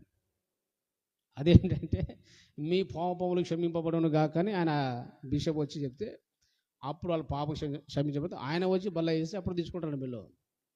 మళ్ళీ అది పేపర్లే రొట్టె చేయడం. తర్వాత నేను వాళ్ళకి క్లాస్ చెప్పిన తర్వాత చాలామంది మారు మనసు పొంది బాప్తిసం పొందారు, వాళ్ళు తిద్దుకున్నారు, సరి చేస్తున్నారు పాపం. అంటే ఇప్పుడు ఏముంది, ఇప్పుడు అపోస్తలుల ప్రవక్తలు వేసిన ఆ పునాది మీద లేదు క్రీస్తు సంఘం. ఏం లేదు, అపోస్తలుల ప్రవక్తలు వేసిన ఆ బోధ మీద, ఆ సిద్ధాంతం మీద దేవుని సంఘాలు లేవు. కొత్త కొత్త పద్ధతులు చూడండి. ఇప్పుడు చాలా ఊళ్ళో దీప ఆరాధన పెట్టిరు కొంతమంది. ఏంది ఆరాధన అంటే, అది దీపావళి అన్నులు చేశారు కదా, మనం ఏదో ఒకటి చేయాలని చెప్పేసి దీప ఆరాధన పెట్టి. ఎక్కడ ఉంది బైబిల్ అది? ఇంకోటి సమాధుల పండుగ అంట. ఏం పండుగ అది? కరెక్టే, వాళ్ళు సమాధుల పండుగ, నువ్వు కూడా సమాధి అయిపోతావు ఆత్మీయంగా, నువ్వు చచ్చిపోతావు. సమాధి పండుగ నువ్వు కూడా సమాధి అయిపోతావు. ఏం సమాధుల పండుగ? చచ్చిపోయిన వాళ్ళకి మొక్కమున్నాడు దేవుడు. బ్రతికి ఉన్నప్పుడు అమ్మ నాన్న ఒకటి సేవ చేయడు, అన్నదమ్ముడు ఒకరు ప్రేమించాడు, ఏం చచ్చిపోయినాక వందరదు వాళ్ళకి అక్కడ పోతాడు. ఎందుకంటే ఆ సమాధిని అడ్డం పెట్టుకొని అన్ననో తమ్మును పెట్టుకొని చాలామంది వాడు భక్తి కలిగి ఉన్నాడు, కానీ ఆడబడిన మంచి పేరు చెప్పి ఇప్పుడు తింటాడు, తాగుతాడు, మేకలు కోసి కోడి కోసి చపాలు తీసుకొని తింటాడు. ఆయగారికి ఏమో కానుకలు వస్తుంది, వీళ్ళకేమో తిండి వస్తుంది. బ్రతికి ఉన్నప్పుడే చచ్చిపోయినాక ఏం చేసే లాభం లేదు. ఈ తల్లిని తండ్రిని సన్మానించము, గౌరవించము, ప్రేమించము దేవుడు చెప్పాడు. ఎప్పుడు అది? చచ్చిపోయినాకనా? సమాధిని ప్రేమిస్తావా? బతికి ఉన్నప్పుడు ఏదైనా చచ్చిపోయినాక ఏం అమ్మాయిలు లేరు, తండ్రులు అయిపోయాయి. చచ్చిపోతే కథ క్లోజ్. కానీ భార్య లేదు, భర్త లేదు, ఏం చేసిన లాభము లేదు. వాడు ఏం చేసినా ఏమవుతుంది? ప్రార్థన చేస్తే మన ఆత్మశాంతి కలుగుతుంది, ఆత్మశాంతి అవుతుందా? చచ్చిపోయినా కానీ ఆత్మశాంతి గింతి ఏమి ఉండదు అట్లా. దేవుని నమ్ముకుని వాడు శాంతిలో ఉంటాడు, దేవుని నమ్మకపోతే నరకంలో ఉంటాడు. దాన్ని ప్రార్థించే శాంతి గింతి ఏముండదు. అన్యులు పాపం తెలియకుండా ప్రభా ఈ ఆత్మకు శాంతి కలిగిన అంటారు. చచ్చిపోయిన శవం అట్లని ఆడ ప్రార్థిస్తే నాకైతే నవ్వు వస్తుంది. చచ్చిపోయిన శవానికి ప్రభా నీ ఆత్మకు శాంతి అంటే వస్తుందా శాంతి? యేసుని నమ్ముకుని ఆటోమేటిక్ ప్రార్థన చేసినా ఎవరు చేయకుండా ఏమవుతుంది? ఆ శవం కొరకు ప్రార్థన చేయాల్సిన అవసరమే లేదు. బంధువుల కొరకు ఆదరణ దయచేయ ప్రభు అని ప్రార్థించి ఓకే, దానికి అర్థం ఉంది. అన్నులాగా మన ఆత్మకు శాంతి ఎట్లా కలుగుతుంది? మన దేవుని నమ్ములేడు, తాగి చచ్చిపోయాడు, నువ్వు నరకం పోయినావు, శాంతి కలుగుతా నరకంలో? అసలు బైబిల్ చెప్పేదానికి క్రైస్తవ సమాజం మొత్తం కూడా ఉల్టా ఉన్నది. మొత్తం ఏముంది? బైబిల్ ఉన్నది సంఘానికి, ఇప్పుడున్న సంఘానికి ఏమాత్రం పోలిక లేదు. ఎన్నో రకరకాల ఆచారాలు, పద్ధతులు. ఇప్పుడు ఈ బిషప్ గురించి పెట్టారు, ఎలక్షన్ గురించి పెట్టారు. దేవుని సంఘం ప్రజాస్వామ్యం కాదు. ప్రజాస్వామ్యం అంటే ప్రజలు ఎట్లా చెప్తే అట్లా రాజకీయ నాయకులు ఎన్నుకుంటారు, అట్లా కాదు. డబ్బులు ఇచ్చినాడు, ప్రజలు ఏం చేస్తాడు? డబ్బులు ఇస్తాడు. ఒక తాగుబోతూ ఉంటాడు నాయకుడు, వాళ్ళ విశ్వాసి భక్తి లేని వాడు ఉంటాడు. వాళ్ళు ఏం చేస్తారు, డబ్బులు ఇస్తారు, ఓట్లు కొనుక్కొని వాడు బిషప్ అవుతాడు. అసలు ఎలక్షన్ ఏంటిది? భక్తి లేని వారికి బిషప్ చేయడం ఏంటిది? త్రాగుబోతులను బిషప్ చేయడం ఏంటిది? వాడు సిగరెట్ తాగుతున్నాడు కానీ బిషప్ ఏం తాగుతున్నాడు? మంచి కూర్చుంటే చాలా ఒక ఆయన చూసిండు. ఆ రోజు నా చూసినంత ఏం ఒక ఆయన చెప్పిండు నాకు, చాలా జరబల్దనే ఆ బిషప్ పేరు చెప్పాను బాగా మంచిగా ఉంటుంది. అల్లెలిగా చాలా రోజు కింద ఆ బిషప్ ఇప్పుడు ఆయన చూపెట్టాడు నాకు, ఇది ఆయన సిగరెట్ తాగిపోతున్నాడు అన్నాడు. ఎంత ఘోరమో జరండి అది. మళ్ళీ ఆయన ఎవరి మీద అధికారి? సేవకుల మీద. చూడండి ఎంత అవమానం అది దేవునికి, ఎంత ఘోరం జరుగుతుంది సంఘాన్ని. అంటే లోకస్తులు దేవుని సంఘాన్ని పరిపాలిస్తున్నారు, లోక సంబంధులు దేవుని ప్రజలను పరిపాలిస్తున్నాడు. వానికి సత్యం చెప్పినామనుకో వాడు ఉంటాడా? వాడు భక్తిహీనుడు ఉండి దేని వ్యతిరేకి ఉండి ఎక్కడైనా ఎవరైనా మంచి సేవకుడు ఎవరైనా సత్యం మాట్లాడితే వాడిని ట్రాన్స్ఫర్ చేసి పడేస్తాడు. ఏం చేస్తాడు? వానికి సత్యం అంటే ఇష్టం లేదు. నేను చెప్పి మా అనుకూలంగా బోధ చేయాలి, అనుకున్నట్టు చేయాలి తప్ప అట్లా తప్పు ఇది తప్పు అని చెప్పిన ఒక పీకి పడేస్తాడు. అందుకే ఒక బ్రదర్ సాంగడిలో గెలిచినప్పుడు ఆయన చెప్పాను, నేను కానీ సంస్థలో నేను అర్థం చేసుకోవాలి. ఆ సంస్థలను ట్రైనింగ్ తీసుకోపర్లేదు, ట్రైనింగ్లో తప్పు బోధ బోధించరే కానీ తీసుకోపర్లేదు, బాధపడను. కానీ ఆ సంస్థలో మాత్రం సేవ చేస్తే మాత్రం భ్రష్టుడు అయిపోతుందని చెప్పిన. నువ్వు ప్రీతికరమైన సేవ, స్వచ్ఛమైన సేవ చేయాలంటే ఈ పెద్ద పెద్ద సంస్థలు పోతే నీకు డబ్బులు వస్తాయి, రూములు ఇస్తారు, అన్నీ ఇస్తారు, సుఖం ఉంటుంది, ధనం ఉంటుంది, అన్నీ ఉంటాయి నీకు. కానీ పరలోకమైన ఒక చిప్ప గువ్వ కూడా నీకు దేవుడు బహుమానం అని చెప్పినాను. పరలోకం ఒక్క రూపాయి నీకు ఆశీర్వాదం లేదు. నీవు మాత్రం అంత డెవలప్ అవుతావు, ఆర్థికంగా బిల్డింగ్లు కార్లు అన్నీ కొంటావు. కానీ నీకు మాత్రం దేవుడు మెచ్చుకోడు. అది దేవునికి ఇష్టమైన పరిచయం కాదు. నువ్వు మంచి ఆత్మీయ సేవకునికి, మంచి దైవ సేవకుని నేర్చుకొని తెలుసుకొని నీకు దేవుడు ఎక్కడ పిలిస్తే అక్కడ పోయి సేవ చేయమని చెప్పినాను. కానీ ఆ సంస్థలు మాత్రం మన ఆధారాలు చేయకని చెప్పిన. ఆ చెడిపోయినాయి. ఒకప్పుడు ప్రారంభంలో మంచిగా ఉండేవి, ఇప్పుడు చెడిపోయినాయి. కాబట్టి క్రీస్తు సంఘంలో బోధలు కానీ ఆచారాలు కానీ మొత్తం మారిపోయినాయి. సంఘం అంతా కూడా మొత్తం పాడైపోయింది. అలా దేవుడు అనుకున్నట్లుగా మందిరం కట్టకపోతే ఇష్టం వచ్చినట్టుగా ఉంటే, నేనే చెప్తే ఇల్లు ఉదాహరణ, ఇల్లు ఉంది ఇప్పుడు, ఇది ఇల్లులో అంత చెత్త, అంత ఇష్టమైన అన్నీ కూడా చెత్త చెత్త చేస్తే ఇలా ఎవరు బంధువులు వచ్చి పడుకుంటారా? రమ్మంటే వస్తారా? అంటే క్రీస్తు సంఘం అనే దాంట్లో దేవుడు నివసిస్తాడు. మనమే దేవుని ఇల్లు, మనమే దేవుని మందిరం, మనలో దేవుడు నివసిస్తాడు. క్రీస్తు సంఘంలో ఏమైందంటే మొత్తం చెత్త చెత్త చెత్త ఉన్నది. ఏమని చెప్పండి? లోకమంలో ఉన్న ఆచారాలు పద్ధతులు అందరు నింపేసి అందులో దేవుడు నివసిస్తాడా? ఒక మనిషే ఇంట్లో సరిగా లేకపోతే చెత్త చెత్త ఉంటే మనం కూర్చోలేం, మనం నిలబడలేం, పనుకోలేం. సంఘంలో అంతా కూడా అనేక లోక సంబంధమైన ఆచారాలు పద్ధతులు అన్నీ కూడా చేసి సంఘమంతా పాడు చేసేసారు.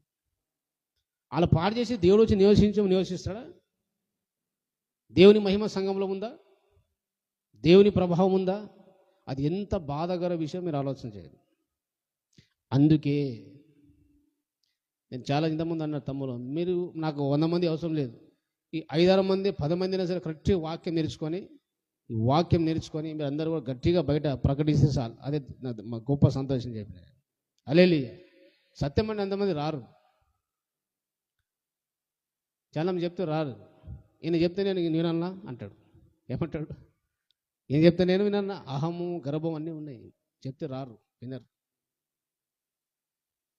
అదే నా దగ్గర డబ్బు ఉంది, బంగ్లా ఉంది, పెద్ద చర్చి కట్టినా అనుకో, ఆ వాక్యం ఉండని ఉండకపోని, సభ్యుడు ఉండని ఉండకపోయినా అందరి దగ్గర నమస్తే అంటాడు.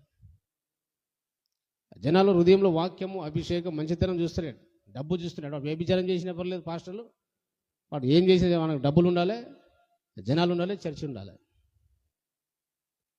కానీ స్వచ్ఛమైన బోధ, ప్రేమ, అభిషేకం అవి చూడరు. మొత్తము దేవుని సంఘం ఆలోచనకి ఇది మొత్తం వ్యతిరేకంగా ఉంది. చాలామందికి బైబిల్ చోటు చెప్పాను, కొంతమందికి వాళ్ళ మాటను అర్థమైందని. నువ్వు చెప్తే నేను వినన్నా, నువ్వు చెప్తే నేను వినని నేర్చుకున్నా, కూర్చోన్నా అని లోపల ఉంది. ఎందుకన్నా చెప్పడం మానేసిన నేను. కొంతమంది ఎవరు రాకపోయినా పర్లేదు, ఈ 10 మంది 20 మంది అయినా సరే, మనం ఈ వాక్యం నేర్చుకొని ఈ 10 మంది 10 చోట్ల మనం చెప్తే దేవుని సమాజానికి మనం సత్యము నడిపించవచ్చు. హల్లెలూయా. దేవుడు కార్యం చేస్తాడు. ఏం చేస్తాడు? కార్యం చేస్తాడు. మన సందర్శన వచ్చింది మొన్న వచ్చిపోయాడు సండే రోజు. పాపం దొరకలేదు. బాబు నువ్వు మాట్లాడి 5 నిమిషాలే మాట్లాడినా ఆయన. నేను మాట్లాడింది 5 నిమిషాలే. నేను మాట్లాడి పోయిన తర్వాత పరిగెత్తి వచ్చిన బండి ఆపి ఈ సత్యవాక్యం నాకు కావాలన్నాడు ఆయన. ఏమన్నాడు? ఏం కావాలని చెప్పండి. చెప్పిన మాట సత్యమైన ఉన్నది, చాలా పవర్ఫుల్ ఉన్నది. ఈ చర్చికి వస్తున్నాడు ఆయన. ఆయన వచ్చిండు. దేవునికి స్తోత్రం కలుగును కాక. ఇది ఒక విచిత్రం. నా సేవ జీవితంలో ఒక విచిత్రం ఏంటంటే, అనేక ఊళ్ళో తిరిగినప్పుడు యవనస్తుల కంటే, మధ్య వయసులో కంటే చాలామంది ముసలోళ్ళు వాక్యం విని నీ దగ్గర సత్యవాక్యం ఉందని వాళ్ళు చెప్పారు నాకు సాక్ష్యం. 79 సంవత్సరాలు వాళ్ళకు నేను ఆశ్చర్యపోయినా. వాళ్ళు చూసి వాళ్ళు చచ్చిపోయిన ఇట్లా ముసలోళ్ళు 70-90 సంవత్సరాలు ముసలోళ్ళు అమ్మలు కూడా విని వాళ్ళు ఏం విన్నారో నాకు అర్థం కాలేదు. వాళ్ళు సత్యవాక్యం ఉంది సార్ ఆడలేదన్నారు వాళ్ళు. అంటే సత్యమైన హృదయం ఉంటే సత్య సంబంధం ఉన్నవారు నా మాట వినన్నట్టుగా, ఎవరైతే సత్య సంబంధం ఉంటారో తప్పకుండా ఏ వయసులో ఉన్నా చదువు వచ్చినా వచ్చి రాకపోయినా వాళ్ళకి అర్థమయ్యే జ్ఞానం దేవుడిస్తాడు. దేవునికి మహిమ కలుగును గాక. హల్లెలూయా. కాబట్టి ఆ కృప మన మీద ఇచ్చాడు, మన సాందర్శనం మీద ఇచ్చాడు దేవుడు. దేవునికి మహిమ కలుగును గాక. కాబట్టి దేవుని బిడ్డలారా, నేను చెప్పేది ఏమిటంటే, వేయబడినది తప్ప వేరొక పునాది అంటే ఆల్రెడీ అపోస్తులు ప్రవక్తలు అది వేశారు. అదే బోధ అదే సిద్ధం, వేరే కొత్త చెప్పాల్సిన అవసరము లేవు. అది వాళ్ళు చెప్పిందే ఫస్ట్ అర్థం చేసుకోవాలి. హల్లెలూయా. వాడు చెప్తే చాలు. ప్రీతికరమైన సేవ, ప్రీతికరమైన పరిచయం అవుతుంది. హల్లెలూయా. ఆ అపోస్తులు ప్రవక్తలు తన సంఘానికి వేసిన పునాదులు రాళ్ళు మొత్తం ఎన్ని చెప్పండి? 7. ఆయన ప్రవీణ్ పగడాల కూడా ఈ టాపిక్ గురించి మాట్లాడాడు. మన చనిపోయాడు కదా ప్రవీణ్ పగడాల ఆయన కూడా ఈ పునాదుల గురించి చెప్పాడు. ఆయన చాలా చక్కగా చెప్పాడు. ఆయన ఈ పునాదుల గురించి, ఇదే పునాది మీద కట్టబడారు బాబు. మనము అపోస్తులు ప్రవక్తలు వేసిన పునాది మీద మనం కట్టబడరు తప్ప వేరొక పునాది మీద మనము కట్టబడద్దు. దేనికి మహిమ కలుగుగా. హల్లెలూయా. అసలైన ముఖ్యమైన మూలరాయి ఎవరు? క్రీస్తు. అది చాలా ఇంపార్టెంట్. దేనికి మహిమ కలుగునుగా. హల్లెలూయా. కాబట్టి ఇప్పుడు మనకు అర్థమైంది, నీతిమంతులకు పునాదులు ఉన్నాయి. ఏం చెప్పండి? యేసు ప్రభునందు నమ్మిన వారికి, లేదా క్రీస్తు సంఘానికి, లేదా యేసు ప్రభు కట్టబోతున్న మందిరానికి పునాదులు ఉన్నాయి. ఆ పునాదులు ఏంటిది? అపోస్తులు ప్రవక్తలు వేసిన బోధలు, సిద్ధాంతాలే. మొత్తం ఎన్ని ఉన్నాయి? అవి 7 ఉన్నాయి. దేనికి మహిమ కలుగునుగా. హల్లెలూయా. 6 ఏమో బోధలు, సిద్ధాంతాలు, 1 ఏమో వ్యక్తి. అది గుర్తు, చాలా ఇంపార్టెంట్. అది ఒక వ్యక్తి. ఎవరు చెప్పండి? మీ యేసుప్రభు బోధ కాదు. యేసుప్రభు ఒక వ్యక్తి. ఆయన గురించిన మనకు అవగాహన కలగాలి. ఈ పునాది మీద మనం కట్టబడాలి. ఇప్పుడు చూడండి, ఇప్పుడు మనం పునాది మీద కట్టబడాలంటే ఎలా అర్థం చేసుకోవడానికి దానికి క్లారిటీ ఉండాలి మనం. అంటే ఈ 7 పునాది రాళ్ళ మీద మనం కట్టబడాలి. కట్టబడాలంటే అర్థం ఏంటిది? ఎలా కట్టబడతామంటే, క్రీస్తుని గురించిన స్పష్టమైన అవగాహన మన హృదయంలో, మన మనసులో ఉండాలి. ఏమన్నా చెప్పండి? యేసు ప్రభు గురించిన స్పష్టమైన ఎవరో ఏంటో అనే శక్తి, సామర్థ్యం మొత్తం ఆయన గురించిన ఒక స్పష్టంగా మనం తెలుసుకొని మనం ఉంటే ఆ యేసు ప్రభుని పునాది మీదను కట్టబడినట్టే. దేవునికి మహిమ కలుగును కాదు. మారు మనసు అంటే ఏమిటో, ఎప్పుడు మారు మనసు పొందాలి, ఎందుకు మారు మనసు పొందాలి అని ఆ విషయాల గురించి స్పష్టంగా నేర్చుకోండి. ఆ హృదయంలో పెట్టుకుంటే ఆ మారు మనసే పునాదిని వేయబడినట్టే. దేవునియందు విశ్వాసం అంటే ఏమిటి, విశ్వాసం ఎలా పనిచేస్తుంది, దాని ప్రభావం ఏంటి, శక్తి ఏంటిది, దాని గురించిన స్పష్టమైన అవగాహన ఉండి నేర్చుకో, హృదయంలో పెట్టుకుంటే దాని మీద నువ్వు కట్టబడాతే నువ్వు కట్టబడినట్టు. హల్లెలూయా. బాప్తిసం గురించిన బోధ అన్నాడు. ఏం చెప్పండి? ఈ బాప్తిసం అంటే ఏమిటిది, బాప్తిసం ఎన్ని రకాలు, ఎవరు ఇవ్వాలి, ఎందుకు ఇవ్వాలి, ఎప్పుడు ఇవ్వాలి, ఈ బాప్తిసం విషయాల గురించి ఏమేమి బైబిల్ చెప్తుంది, ఇవన్నీ కూడా నువ్వు స్పష్టంగా అలాగే నువ్వు నేర్చుకొని నీ మనసులో ఆ బోధ ఉంచుకుంటే, దాన్ని అనుసరిస్తే, పాటిస్తే, నమ్మితే ఆ పునాదిని వేయబడినట్టు, ఆ రాయి వేయబడినట్టు. హస్త నిక్షేపణ అంటే ఏమిటి, ఎవరి మీద హస్త నిక్షేపణ చేయాలి, ఎవరు చేయాలి, ఎందుకు చేయాలి, ఈ స్త్రీ ఏం ఆశయం, దాని ఒక డీటెయిల్గా మనము ఆ సంఘం అంతా విశ్వాసులు స్పష్టంగా నేర్చుకోవాలి. నేర్చుకొని దాన్ని అనుసరించాలి, నమ్మాలి. అప్పుడు ఈ హస్తనిక్షేపణ పునాది నీకు రాయి వేయబడినట్టే. ఇప్పుడు మృతుల పునరుద్ధానం అన్నాడు. ఏం చెప్పండి అని. పునరుద్ధానం అంటే అర్థం ఏంటిది? ఎన్ని రకాల పునరుద్ధానం ఉంది, ఎప్పుడు జరుగుతుంది, ఎలా జరుగుతుంది అని దాని గురించి లేఖనంలో మనం స్పష్టంగా ధ్యానించి నేర్చుకున్నాం అనుకోండి. అప్పుడు మనమందరూ కూడా ఆ పునాది మీద కట్టబడినట్టే. నిత్యమైన తీర్పు ఎప్పుడు తీరుస్తాడు? ఏ విషయం దేవుడు తీర్పు తీరుస్తాడు? ఆ తీర్పు దేనికోసం, ఎవరికి తీర్పు ఉంటుంది, ఎప్పుడు ఉంటుంది, దాని గురించిన ఒక స్పష్టమైన అవగాహన మనం ఉంటే, దాన్ని అనుసరిస్తే, నమ్మితే, అలాగే ఆ పునాది మీద మనము కట్టబడినట్టే. అర్థమైంది? ఎప్పుడు చెప్పండి. ఆ విషయాల గురించి స్పష్టంగా మనం నేర్చుకొని, నా నమ్మి, నా హృదయంలో పెట్టుకొని అనుసరిస్తే ఆ పునాదుల మీద మీరు కట్టబడినట్టే. హల్లెలూయా. అర్థమైందా? ఇప్పుడు కట్టబడి అర్థమైంది కదా? అర్థమైందా? వాటి గురించి మనం స్పష్టంగా నేర్చుకొని దాన్ని మనం నమ్మి దాన్ని మనం పాటిస్తూ ఉంటే, అనుసరిస్తుంటే వాటి మీద కట్టబడినట్టు. హల్లెలూయా. ఇప్పుడు చాలామంది తెలియదు ఎన్నో విషయాలు. ఆ పునాదులు అంటే పునాది అంటే ఫండమెంటల్ బేసిక్ లెసన్స్ అన్నమాట. అది ఆత్మీయ జీవితంలో అది బేసిక్ లెసన్, ఫండమెంటల్ బోధ అన్నమాట. అవి బేసిక్ ప్రాథమిక బోధలు చాలా ఇంపార్టెంట్. ఇది అంటే మనం ఎలాంటి చెప్పాలంటే, ఇప్పుడు మనకు గుర్తుపెట్టుకుంటుంది, ఇప్పుడు మనకు ఏబిసిడి నేర్చుకోలేదు అనుకో, ఏబిసిడి నేర్చుకోకపోతే చదువు వస్తుందా? చెప్పండి. వాడు ఏమైనా డిగ్రీ సర్టిఫికేట్ తీసుకోవచ్చు డబ్బులు తీసుకొని, మోడీలాగా.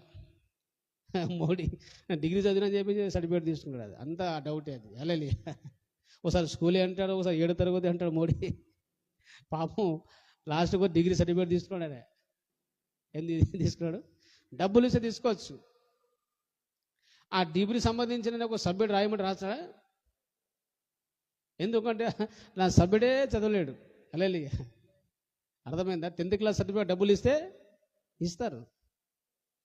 కానీ 10th క్లాస్ ఉన్నప్పుడు కనీసం ఏబిసిడి ఒక పేరు రాయడానికి వస్తుంది. ఇంగ్లీష్లో వస్తుంది, కంపల్సరీ వస్తుంది. 10th క్లాస్ పాస్ అయినాడు కంపల్సరీ పేరు రాయంటే ఇంగ్లీష్లో తెలుగు రాస్తాడు. ఇలా నేర్చుకునేవాడు, ఏబిసిడి నేర్చుకునేవాడు డబ్బుతో సర్టిఫికేట్ తీసుకో, 10th క్లాస్ సర్టిఫికేట్ తీసుకోవచ్చు. కానీ పేరు ఏమి రాస్తాడా? అక్కడ ఫెయిల్ అయిపోతాడు. ఆ పేరు రాదు. అక్కడ దొరికిపోతారు కొంతమంది. సర్టిఫికేట్ తీసుకొని జాబ్ చేస్తారు కొంతమంది. ఏం రాయరా అంటే ఏమన్నా రాసారంటే, అసలు నువ్వు 10th క్లాస్ ఉన్నప్పుడు నీకు చిన్న చిన్న విషయం రానికి ఎందుకు రాదు? అక్కడ దొరికిపోతారు.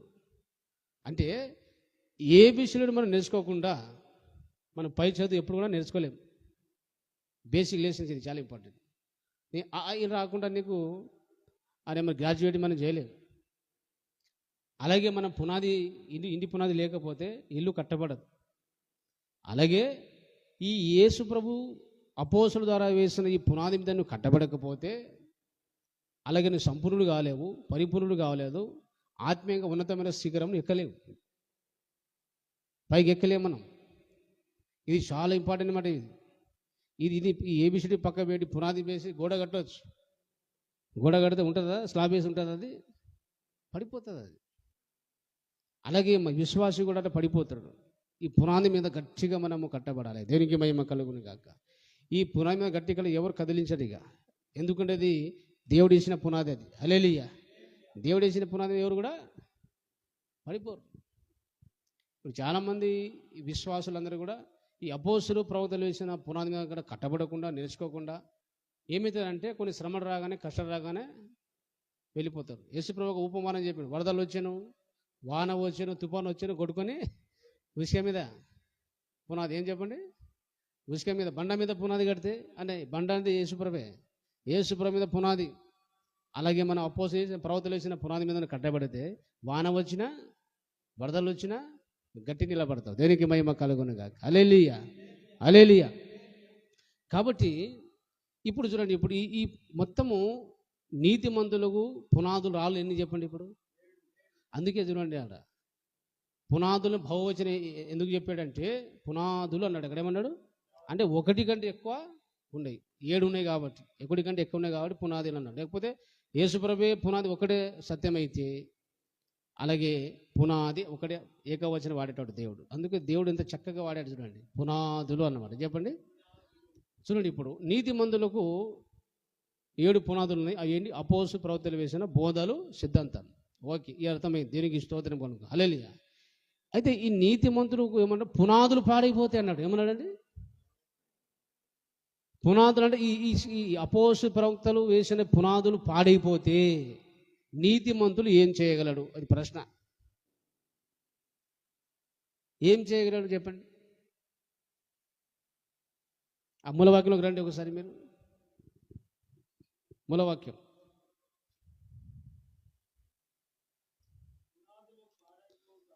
పునాదులు పాడిపోగా నీతిమంతులు ఏమి చేయగలరు? పునాదులు పాడైపోతే నీతిమంతులు ఏం చేయగలడు అన్నాడు. నీతిమంతుడు యేసుప్రభునందు ఉన్న విశ్వాసి, యేసుప్రభును నమ్ముకున్న విశ్వాసి ఈ అపోస్తులు ప్రవక్తలు వేసిన పునాదులు ఆయన పాడైపోతే, అవి తెలియకపోతే, ఆ విషయంలో సరైన సత్యం తెలియకపోతే, ఆ విషయంలో సరైన అవగాహన లేకపోతే, వ్యతిరేకంగా అబద్ధములు అసత్యము నమ్మితే, ఆ పునాదులు పాడైపోతే అని ఏం చేశాడు? ఏం చేయలేడు దేవుని కొరకు. ఏదో చేద్దామని కూడా ఏం కాదు. ఏమని చేద్దాం అది ఏం కానే కాదు, నీతో కాదు. దేవుని కొరకు ఏమీ చేయలేము. ఈ అపోస్తల ప్రవక్తలు వేసిన పునాది మీద మనం కట్టబడకపోతే, అవే పాడైపోతే, ఆ పునాది నీకు లేకపోయినా, లేకపోతే ఆ పునాది పాడైపోవడం అంటే అర్థం ఏంటిది? దాని వ్యతిరేకమైన బోధ అన్నమాట. ఈ అపోస్తల ప్రవక్తలు వేసిన వాటి వ్యతిరేకమైన బోధ. ఉదాహరణ నేను చెప్తాను. నేను ఇప్పుడు యేసుక్రీస్తు ప్రభు దేవుడు చెప్పండి, తర్వాత సబ్జెక్ట్ వస్తా కానీ మళ్ళీ చెప్తాను క్లారిటీగా. యేసు ప్రభు దేవుడు, దేవుని కుమారుడు, ప్రవక్త, అపోస్తలుడు, బోధకుడు, సువార్త అన్నీ ఉన్నాయి. ఇప్పుడు చాలామంది డినామినేషన్లో ఏమంటారు? ఇప్పుడు యేసు ప్రభు దేవుని కుమారుడే కానీ దేవుడు కాదు. ఆ పునాది ఏమైంది? ఇప్పుడు పాడైపోయింది. వీడు ఏం చేశాడు దేవుని కొరకు? ఏం చేయలేదు. జనాలకు మోసం చేసి గుంపులు గుంపులుగా జనాలకు గ్యాదర్ చేయొచ్చు, కానీ వాని పరలోకం పోయినాక ఒక్కడు రాడాడు. అలా పునాదిని పాడైపోయి ఏం చేస్తావు? ఇంకోటి యెహోవా సాక్షులనే వాడు డినామినేషన్ వాళ్ళు ఉన్నది. అది ఏమన్నకు పునరుద్ధానం లేదంటాడు వాడు. ఏమంటాడు? పునరుద్ధానం లేదంటాడు. హాస్పిటల్ ఒకసారి అట్లాగా మా గల్లీలో వాళ్ళు బోధ చేస్తున్నారు. వాళ్ళు చాలా ఆడవాళ్ళు, మొగలు, వాళ్ళు ఎట్లా సాఫ్ట్వేర్ జాబ్ ఎట్లా ఉంటారు? అక్కడ ల్యాప్టాప్ తీసుకొని బైబిల్ తీసుకొని టగ్ వేసుకొని ముందే వాళ్ళ బైబిల్ ట్రైనింగ్ చేసిన కరెక్ట్గా చెప్పిన టైంలో వచ్చిరాళ్ళు. ఆ వాక్యము చెప్పిన తర్వాత గల్లీలో వచ్చారు హాస్పిటల్. చాలా రోజు కిందట, అది దాదాపు 7-8 సంవత్సరాలు ఉండొచ్చు. మరి శివ ప్రారంభం ఉన్నప్పుడు వచ్చారు. ఆ వచ్చినప్పుడు బ్రదర్ మనం బైబిల్ ధ్యానిద్దామని ఇంటికి తిరుగుతారు వాళ్ళు క్రైస్తవుల దగ్గర. బైబిల్ ధ్యానం అంటే ఓకే అంటాడు. మనం అబ్బా బైబిల్ ధ్యానం అంటే ఎవరికి ఇంట్రెస్ట్ కదా, వాళ్ళు పైన ధ్యానిస్తారు. ముందే ఎందుకో దేవుని కృపను బట్టి అరే ఎవరైనా వాళ్ళు వస్తాడు రా యువ సాక్షులు, వాళ్ళు ఫస్ట్ అడగాలి యేసు ప్రభు దేవుడా కాదని ఫస్ట్ ప్రశ్న వేయాలి. పునరుద్ధానం ఉన్నదా లేదని అడగండి రా బాబు. 2 ప్రశ్నలు అడగండి. యథార్థంగా ఒప్పుకుంటే తర్వాత ఏమన్నా మనం మాట్లాడవచ్చు. యేసు ప్రభు దేవుడు కాదంటే సరే బ్రదర్ మనం ధ్యానిద్దామంటాడు. చెప్పడు. ఏమంటాడు?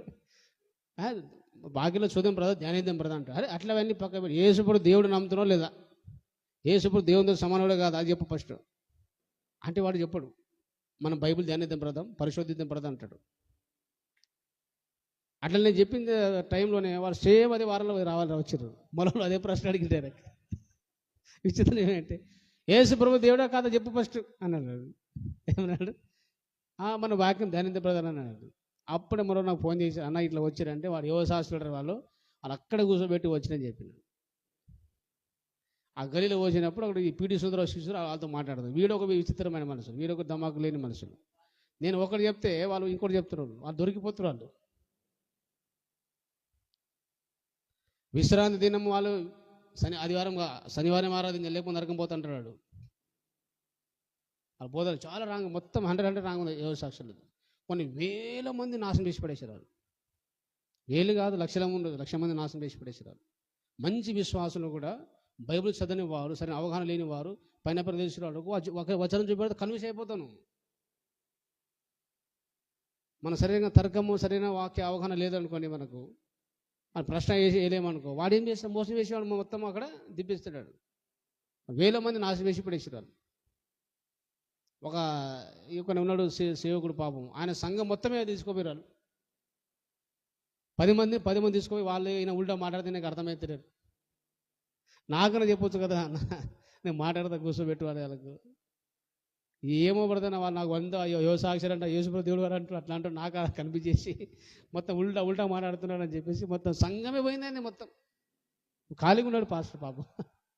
ఎందుకంటే అందుకే పునాది గట్టికి లేదు వారి. అది నేను చాలాసార్లు చెప్పాను, నేర్చుకున్నాను కొన్ని విషయాలు దిద్దుకో అంటే ఇప్పుడు దిద్దుకున్నాడు. ఇప్పుడు దిద్దుతాం సరిగా నమ్మడు వాడు, మన అసలే నమ్మడు యువసాక్షి. మొత్తం ఈయన ఉల్టప్పుడు అడిగి మొత్తం వెళ్ళిపోయారు పాపం. ఏం చెప్పలేక అర్థం కాక అలా తిట్టేసి వాళ్ళకి నాశనం అయిపోతారా, మీరు ఆగమవుతారా తిట్టడం తప్ప ఆయన ఏం మాట్లాడలేకపోతారు పాపం. మొత్తం యువసాక్షి చెప్పి వాళ్ళు భ్రష్టుడు అయిపోయారు మొత్తం. కాబట్టి ఈ అపోస్తలుల బోధ చాలా ఇంపార్టెంట్ మాట మన హల్లెలూయా. అంటే ఈ పునాదులు పాడైపోగానగా సైతాను చూడండి, ఈ దేవుడు సంఘానికి వేసిన ఈ పునాదులను సైతాను మొట్టమొదటిగా మొదటి ముఖ్యమైన రాయి ఎవరు చెప్పండి? మొదటి పునాది ఎవరు? క్రీస్తు. ఆ క్రీస్తును పాడు చేయాలని ఫస్ట్ ప్రయత్నం చేసింది. మొదటి రాయిని పాడు చేద్దామని ప్రయత్నం చేసింది, కానీ యేసుప్రభు పాడు కాలేడు. యేసుప్రభు మొత్తం చెడగొట్టని రకరకాల శోధించిన సైతాను. దేవుడు వేసిన ఆ మొదటి పునాది అయిన క్రీస్తును ముఖ్యమైన మునరాయిని సైతాను పాడు చేయాలని ప్రయత్నం చేశాడు, కానీ యేసయ్యను వాడు ఏం చేయలేకపోయాడు.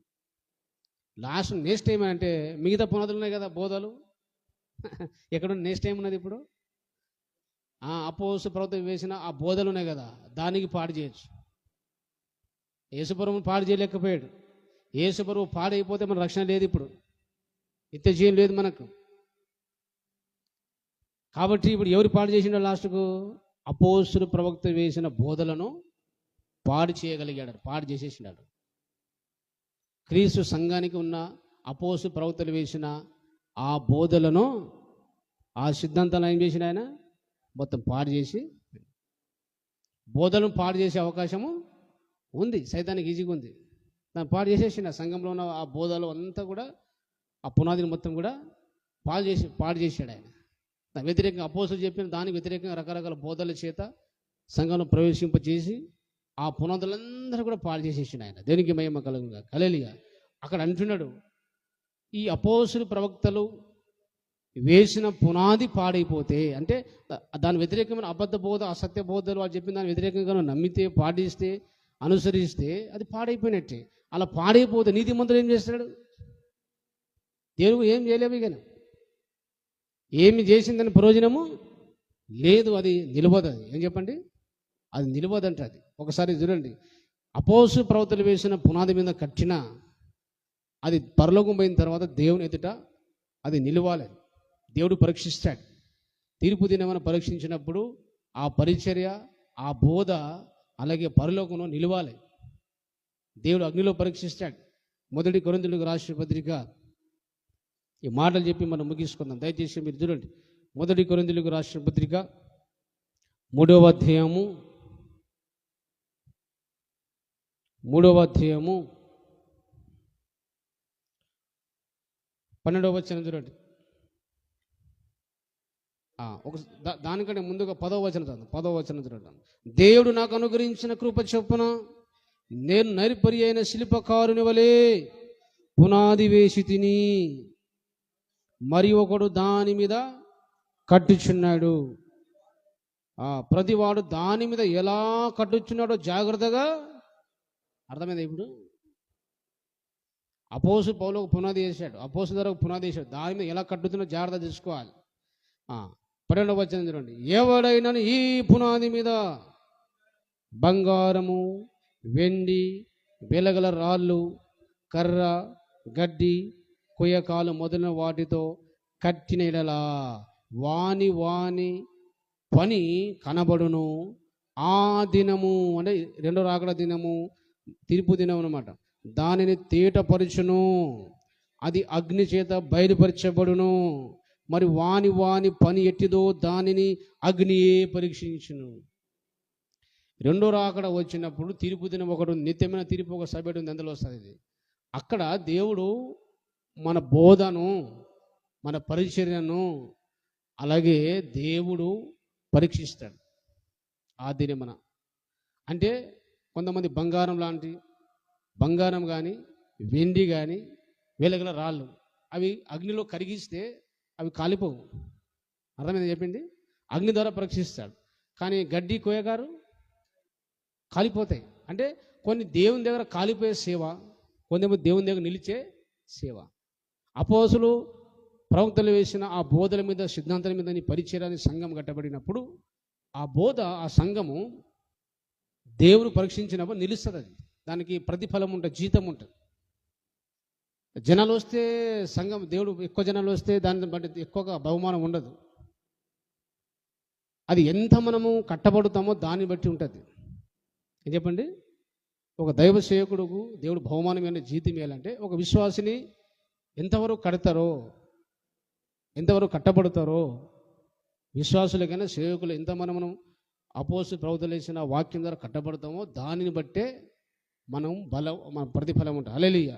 వేల మంది జన సంఘానికి రావచ్చు, కానీ దేవుడు అనుకున్నట్లుగా వాడు కట్టబడకపోతే, నువ్వు కట్టకపోతే దాని బహుమానం నీకు ఉండదు.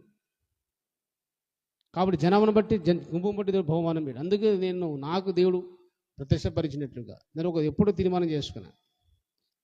ఎన్ని శ్రమలు వచ్చినా, ఎన్ని కష్టం వచ్చినా, ఏది ఇచ్చినా నేను చేసే సేవ ధనాపేక్ష లేనిది ఉండాలి, పవిత్రంగా ఉండాలి, అది దేవునికి ప్రీతికరంగా ఉండాలి. అది 5 మంది రాని, 10 మంది రాని, 1000 మంది రాని, అది దేవుని చిత్తం.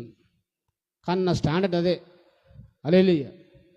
జనాలు రావాలంటే మోసం చేయాలి, జనాలు మస్తు రామని రప్పించవచ్చు, డబ్బులు సంపాదించాలని మస్తు చెప్పొచ్చు.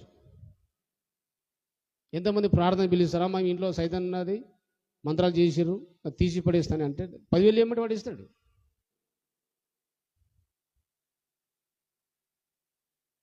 అంటే వాని చెప్పి ఇవని చెప్పి జనాలు అందరూ ఊరుకుంటూ వస్తారు.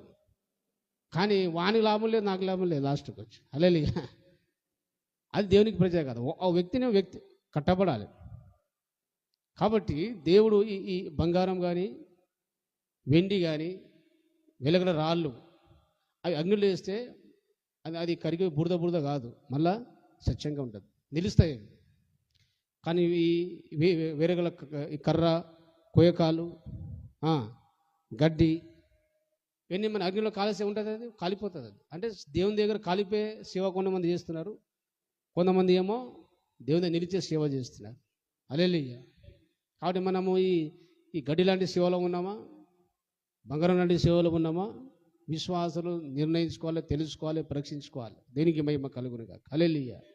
ఆ పరీక్ష నిలిస్తే అందరూ మనం కూడా బహుమానం ఉంటుంది. దేనికి మహిమ కలుగును గాక. హల్లెలూయా.